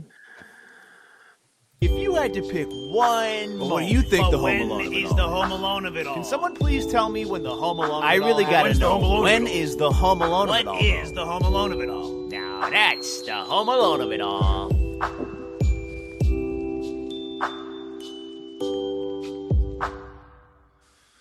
So, if you're new here, the Home Alone of it all is the concept that in the movie Home Alone has a moment where Kevin McAllister slaps down the blueprint and he's getting ready. He's looking at it. And he's getting ready to basically commit murder and arson on two men who are trying to break into his home. Mm-hmm. Now, the reason I bring that up is because I think most movies have a moment like that. That's the pivotal moment when like that spark happens, that thing happens that you're there for. It could also be sort of like your favorite part of the movie. It could also be like the trailer moments of the movie that make it special. A lot of times it's just the third act, right? Mm-hmm. So the Home Alone of it all, I guess in summation, is sort of your favorite part of the movie. So since Simon, you're new here, I'll let you go first if you have any questions, but I think that's pretty straightforward. So just say my favorite part of the movie, basically, is when they're running through the woods and they roll into those canopy things. That's my favorite part of the movie. I'm not even kidding. It's no, that's awesome. I just want to do it so bad. Yeah, me too. Let's just, the next time I'm in Halifax, let's just go and see if we can figure that out. We'll make one in Public Gardens. Yeah, exactly. Or Point Pleasant. Mm-hmm. All right, thanks, Simon. How about you, Jenny? Sort of as an extension of that entire montage with the, starting from Then By God We Take It Back, right through the building of the village, the training, through that robbery, I could watch that part of that movie every day for the rest of my life, and I would still be super hyped about it because it's perfect. Even the beginning credits, like when the score starts going, right? Oh, it's yeah. God damn. Yes. So yeah. good. I know. That's exactly. That's exactly it. Mhm. That's a good point, Scott. We have a lot of people out here on the United Finisher podcast that like to do this sort of thing, and if you've met Steve, he likes to do that with Star Wars. So Nice. maybe not the ending, but you'll find out in the plug section what Steve does beyond the show. Amazing. Speaking of Steve, what's your Home Alone of it all for Robin Hood, Prince of Thieves? I keep almost saying Men in Tights.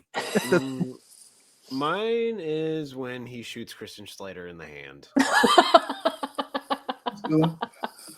I think it's because it's the first time we see him get to do a very accurate shot with an arrow where you're like, whoa, my lord. That's the Robin Hood I know and love. And I like that Christian Slater isn't like freaked out enough that he just got shot in the hand. I'm like, bro, you just got shot in the fucking hand. You'd be like, Jesus Christ, there's a fucking arrow in my hand. But no. Get out of here. He just kind of runs away defeated. Like, can't believe you embarrassed me like that. Disappears from the movie for 40 minutes. And then reappears just pops up. Yeah. That's good. It's like it's kind of the moment that it's like now it's feeling more like a Robin Hood to me. So. Yeah. Mine is when they storm the castle at the end and they're all doing their bits and the little moment where he's saying goodbye to Marion and the score just plays anything I do, but like an orchestral version. Oh yeah. It's rare that we all have different Home Alones of it all. That was great. So now another difficult section arises. It's time for the MPAA rating game. Oopsies. It's time to play Guess the MPAA. Hello, everybody. Welcome back to the greatest game show in the history of game shows, in the history of time and all space and matter. My name is Regular Size Jonathan, and I'm here to tell you all about the game we're going to be playing tonight. But of course, I have to turn it over to my co-host, Regular Size Steven, to tell you all the rules of the game. No. Okay, so what we do is we have to guess a number between 000 and 999. These three numbers are, of course, the last three digits in the MPAA rating. Jason's going to give us the first two numbers, but we have to guess the last three numbers. Those three numbers will fall between 000 and 999. Simon is like, I've been smoking weed this whole time. That's too many words. To put it in context, every movie is given a 5-digit rating, like the certificate rating, because they're like rated R, and it's like official for the MPAA. So all you're doing is just picking a number between 0 and 999. Yeah. Without, it's not a, you know what I mean? I'm going to give you the first two digits. It's inconsequential, completely inconsequential. It's just part of it. The first two digits this week are 31. Since Jenny has played this before, I'm going to let you go first. 397. 397? Yeah, that's right. It is lower. Jenny. 295. Steve, it is lower. Ooh. 100. Okay. Now you each get a second guess, and it's rare that we have people doing this. But Simon, it's higher than 100, but lower than 295. 213. Ooh. Jenny, it is higher. 215. Steve, it's higher. Damn it. 218. Okay. So here's the thing that I added. Okay, and this adds another layer, but it's easy to follow. You're all gonna get a chance at one more guess. Now, you all know the budget. The budget of this movie was $50 million, but I need you guys to each get one guess at the Price is Right rules at the box office gross. Now it's a little bit more nebulous because some movies make $1 and some movies make the 70 billion. I'll tell you that this movie made between 200 million and 400 million. It's Price is Right rules now, closest without going over. Simon, what was the box office gross for this movie? 300 million. Okay. How about you, Jenny? 276. Okay, and Steve? 240. Okay, so none of you, went over. Okay. Right? We know that Jenny's last guess was 215. Okay. Oh, right. Steve's last guess was 218 for the MPAA. Just try to stick with me here. I can't hold numbers in my head. Yeah, I know it's terrible. Now Steve was the highest without going over, so you get the first chance to guess again. Wait, what? Yep. Okay. The way you worded all this is very confusing, but I understand. 219. No, it was. I said it was lower. You didn't say anything. Okay, well, it was lower. So I'm giving you that information, even though you gave me that. 217. Ooh. Okay. So now here's the information that you have, Jenny. Oh my god. The number is between 215 and 217. Because you were the next highest. I'm gonna go with 216. All right, do the thing. Do we even have a thing? Nobody ever gets this. Play. Yeah, there you go. It only took 4 points. The MPAA rating this week is 31216. The MPAA, everyone. Wow. The MPAA. Wow. Wow. Wow, that was the most incredible version of this game we've ever done. It's too bad we're discontinuing it in literally 2 episodes. The box office, we've been doing this for like 2 years as well. God. The box office for this movie was 390.5 million. Good for them. You guys all didn't go over, which is crazy. And like I said, the budget was 50 million. That was probably the best game. Thank you all for playing. And now it's time for our final thoughts. Oh, no. Oh, whoops. It's time for our final thoughts. Shout out to Scott for playing at home. Sorry, I was writing down numbers and trying to keep us all on track. You did well. But the guests always go first here on the show. Simon, you're going to lead us in our prayer of our final thought. Basically, the final thought is like you're in summation of the whole movie, and then also if you want to give it a rating, whether it be out of like 5 or out of 10 or stars, or if you want to give it some nonsense rating, any of that is fine. So this is your final thoughts. It's infinity of infinity, like the beginning to end. It's true. It does no wrong in my eyes. That's that whole thing where they hid under the things in the woods. I don't know. Best movie ever. Feel good movie of the year. Love it. Yes, love it. Thank you, Simon. Mm-hmm. How about you, Jenny? This is a very special film, and I love all of it. I love the accent randomness, and I love the it's gorgeous. The places they filmed this movie are just oh god, it's so beautiful. And the music.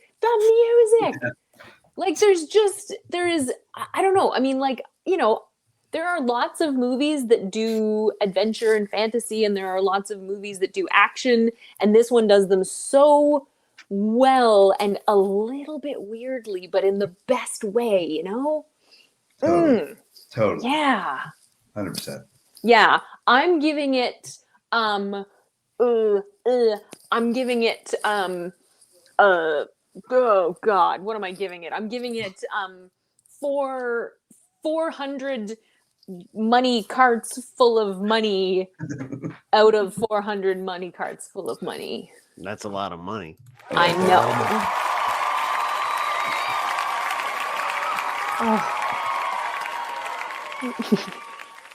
I think Simon's given this movie the highest rating we've ever had on the show by like a lot. Yeah. Infinity out of infinity is wild work. Yeah. There was no beating that. Yeah. Yeah. How about you, Steve? I like this movie. I like it more than when I was a little kid and thought it was two different movies, but was one movie. You know, when you figure out that one movie is different than the other, you tend to have a different opinion on it. And my opinion went up when I discovered that it was not, in fact, Robin Hood Men in Tights. If I had to choose one or the other, I would probably choose Men in Tights just because I have more of a nostalgic connection to it. But I completely understand the feeling that you guys have towards this movie because I share that sentiment with a great deal of other movies we've done on the show before. Jenny Galaxy Quest is one of them. You know, I picked that specifically because of the connection I had to it when I was a child. That said, it is like every bit of the 90s, like it is sort of the beginning of the era of 90s movies, which I can appreciate as well. When I first started watching it yesterday, it's been so long since I've watched it that I was like, oh, I immediately feel comfortable. This is like a 90s movie that makes me feel nostalgic, even though I haven't really seen it that many times. So comfortable, in fact, that I fell asleep multiple times while watching it. But that's not because the movie was bad. That's because I'm really sick. So don't let anybody's opinion be swayed by that fact. I do look forward to watching it again when I'm clear-headed and not downing, medication to make my pain go away. If I had to give it a rating, I would give it a perfect shot down the middle, splitting in half all other Robin Hood movies, right down his body shaft. Nicely done. That's awesome. Yeah. Nicely done. Absolutely. This comment is amazing. I want to shout this comment out too because this is a good final thought as well. Oh yeah, Prince of Accents. Because really, I think for those of us who know this movie as well as we do, it's like that. It's you're just waiting for the next thing that you love to happen. Totally. You know. Yeah, there was a lot. I like it well enough. I think I outlined any of my issues in this review. But to recap, it's got some slow moments. I don't think I really talked about how I found some of the moments slow, but I did. And I don't have the connection to it. Sorry. I was actually I expected to lambast this movie a lot more than I did, but I think we had more fun. I think I liked it more. It's one of those this happens on the show where I like the movie more after talking to fans of the movie or even just talking it out. I really had a good time with this episode. Obviously, both of you, welcome back anytime you want to come back. Thanks. We do Braveheart. Simon, you're you know. No, Jason, Steve, thanks for having me. And Jenny, it's super nice to meet another. Oh my God. There are others. There's others. Are there? They call them hood rats. At least two others that I know. Amazing. Amazing. We're the few, but we're the strong. I love You call it. them hood rats? Yeah, that's right. The connotations. Oh my God. But I don't have the same connection to it that a lot of people have. But I was fascinated with the general idea of Robin Hood as a kid. So this was interesting to like go back down that whole stream of consciousness. It's mostly from what I know about is mostly from like what we were taught as kids, I guess, like books, I guess. And then Men in Tights, and then the Disney cartoon, which I also realized through talking to you guys about this that I don't really remember the cartoon as much. I do remember like the whistling, and I remember like it being a fox and like a bear. I think it's supposed to be like Fox Robin Hood's another one of my favorites too. Oh yeah. Yeah. Yeah. So maybe like at some point we just have this same round table and talk about the Disney animated. Oh, I'm yeah, down. 100%. Awesome. Alan Rickman is the perfect choice of sheriff, but Kevin Costner is absolutely terrible for this role, and that I will stand on. I will stand on. I'm not saying he's not, but he's perfect. But I get. Exactly. I understand. Exactly. I understand. Like I get it now. You know what I mean? Yeah. The rest of the movie is great for the role, but he's perfect for this movie. For this movie, yeah. Because this is the first time. They've made a bunch of Robin Hood movies, and I'm sure they're all very like period PC. I've tried. Can't do it. Yeah, me neither. Like the Russell Crowe one. I didn't even try. I was just like, nope. No, but this not one, my Robin Hood. Has an intersection of like Disney vibe, and then also like it's based on an alleged real character from some sort of alleged history. I get why people love it. I give this movie a 3.6 out of 5, and I give this movie a rating of steal from the rich and give to the poor. Oh, sorry. Yeah. Hey, Steve, give me what I want. Give me what I want. Give me what I want. And that is it. Before we get to the end of it, I want to hear about what you guys are up to. And we actually everybody on this show is up to stuff. So that's very interesting. Sometimes we have guests on who are like, I don't know, I have fucking world peace. But Simon, what? Oh, sorry. All right, let me just plug this in right here and.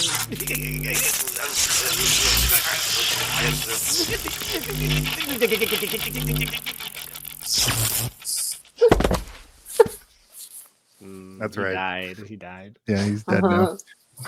This is the plugs segment of the show. So Simon, tell us what you have going on in your world. What do you got? I don't have anything to plug. I can't. I just said what I said. I have a super secret thing that's coming, but I can't. I can't disclose quite yet. So that's a plug in itself. That is a plug in itself. That's what I was looking for. Thank you, Simon. Like I said, you're welcome back anytime. I thought that was it was a great time talking to you about film. You know, we're old friends, buddy. You know, we go back a ways, and it was really nice to just hang out with you. It's cool. Yeah. Jenny, what do you got on the docket? I think HellCon is coming on at this point, but you're always doing stuff. HellCon has happened. HellCon has been and gone, but yeah, no, what's going on? I make paintings and I sell prints of them, so that's cool. Right now I'm working on a Minas Tirith Lord of the Rings piece, which you can see me updating on my social media. You can find me at Jenny R. Johnson Art on Instagram, and that's my painting, sort of. Oh. Damn you! You gotta like get in front of it. You gotta like, yeah, I know, yeah. But yeah. I make geeky art, exactly, of like movies and TV, and yeah, this is like hanging out here with you guys is very, very much in like on brand for me. Yeah, so I'm working on stuff. I sell my prints, so you can find those through my website at jennyrjohnson.com. And yeah, I'm all over social media, and I'm always updating what I'm working on. You can see like time lapses of my paintings and that kind of thing. Oh, and you can also sign up for my newsletter through my website, which is a great way to just keep on. I don't know. You know how like corporations own everything. I mean, technically, the corporation does own the platform that I have my mailing list, but yeah, I own the list. So yeah, it's you're not a CEO, are you? I mean, I am a sole proprietor. Steve and I are the CEOs of this podcast. Right? So. Yeah.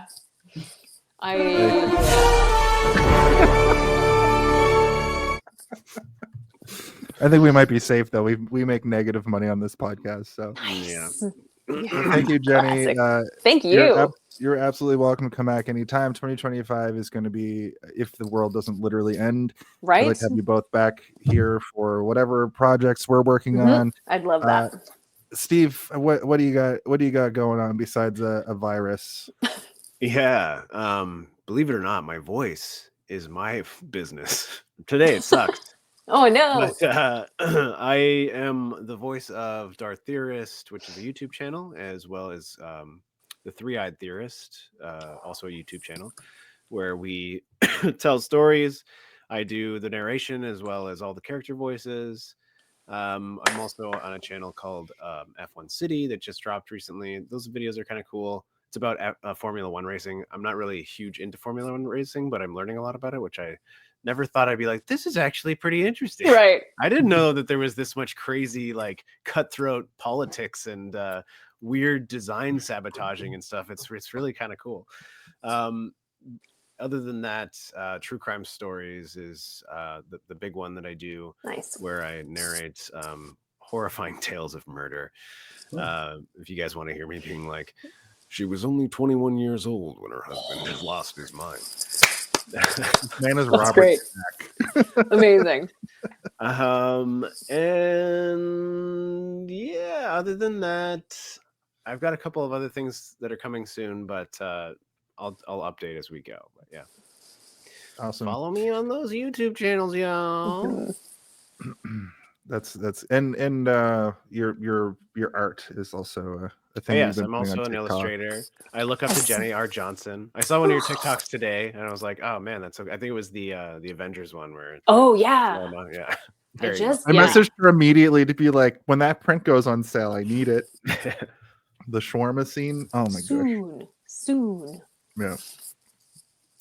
Yeah. Well, when it comes to Old Phillips, you can find me here each and every week on Twitch and YouTube, and we go live everywhere. We've been live all night on so many platforms. Me and Steve and this podcast are members of the United Federation of Podcasts, which is a podcast network with some like-minded individuals where we have all manner of things. There's a music podcast, there's Star Trek, there's there's other movie podcasts, there's a Survivor podcast, which I'll be on next week, called the Super Mater Brothers to do the finale.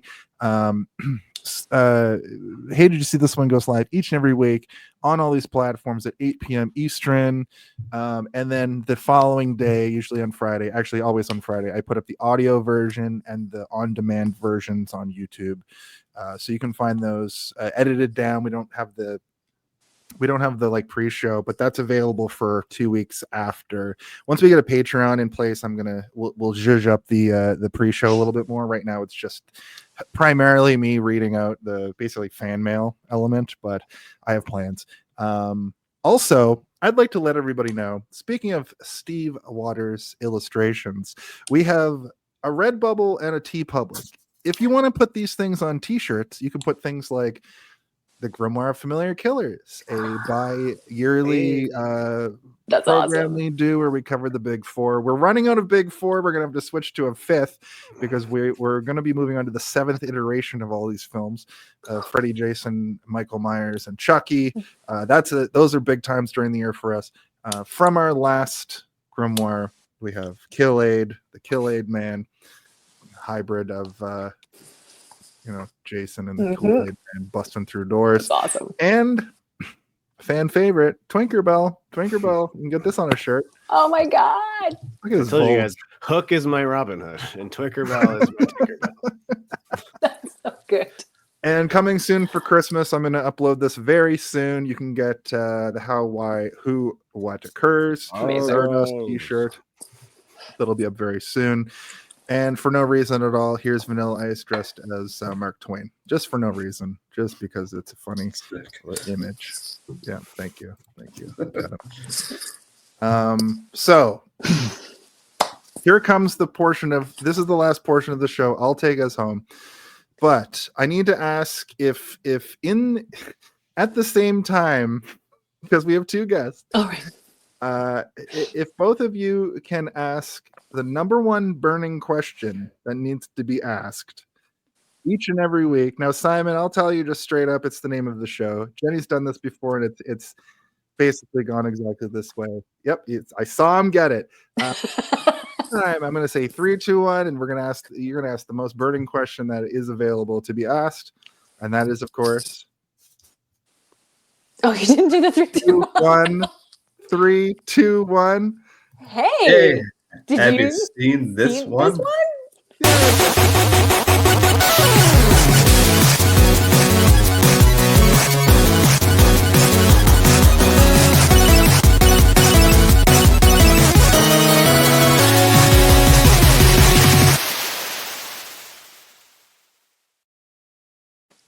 Okay, And we 3, did it. 2, 1. Everybody say something now. Very nice. 3, 2, 1. Oh, hey, did you see this one? Hey. We're men in tights. We rob from the rich and give to the poor. That's right. Yeah, that's it. Oh. Beam up some Star Trek content with Live Long and Podcast. Tune in to X-Rated, the X-Men animated review show. Artistic interviews with graphic histories. A roundtable movie discussion with Hey, did you see this one? And movie reviews with Hold Up, a movie podcast. And while you're at it, spin a few records with Eamon on Track.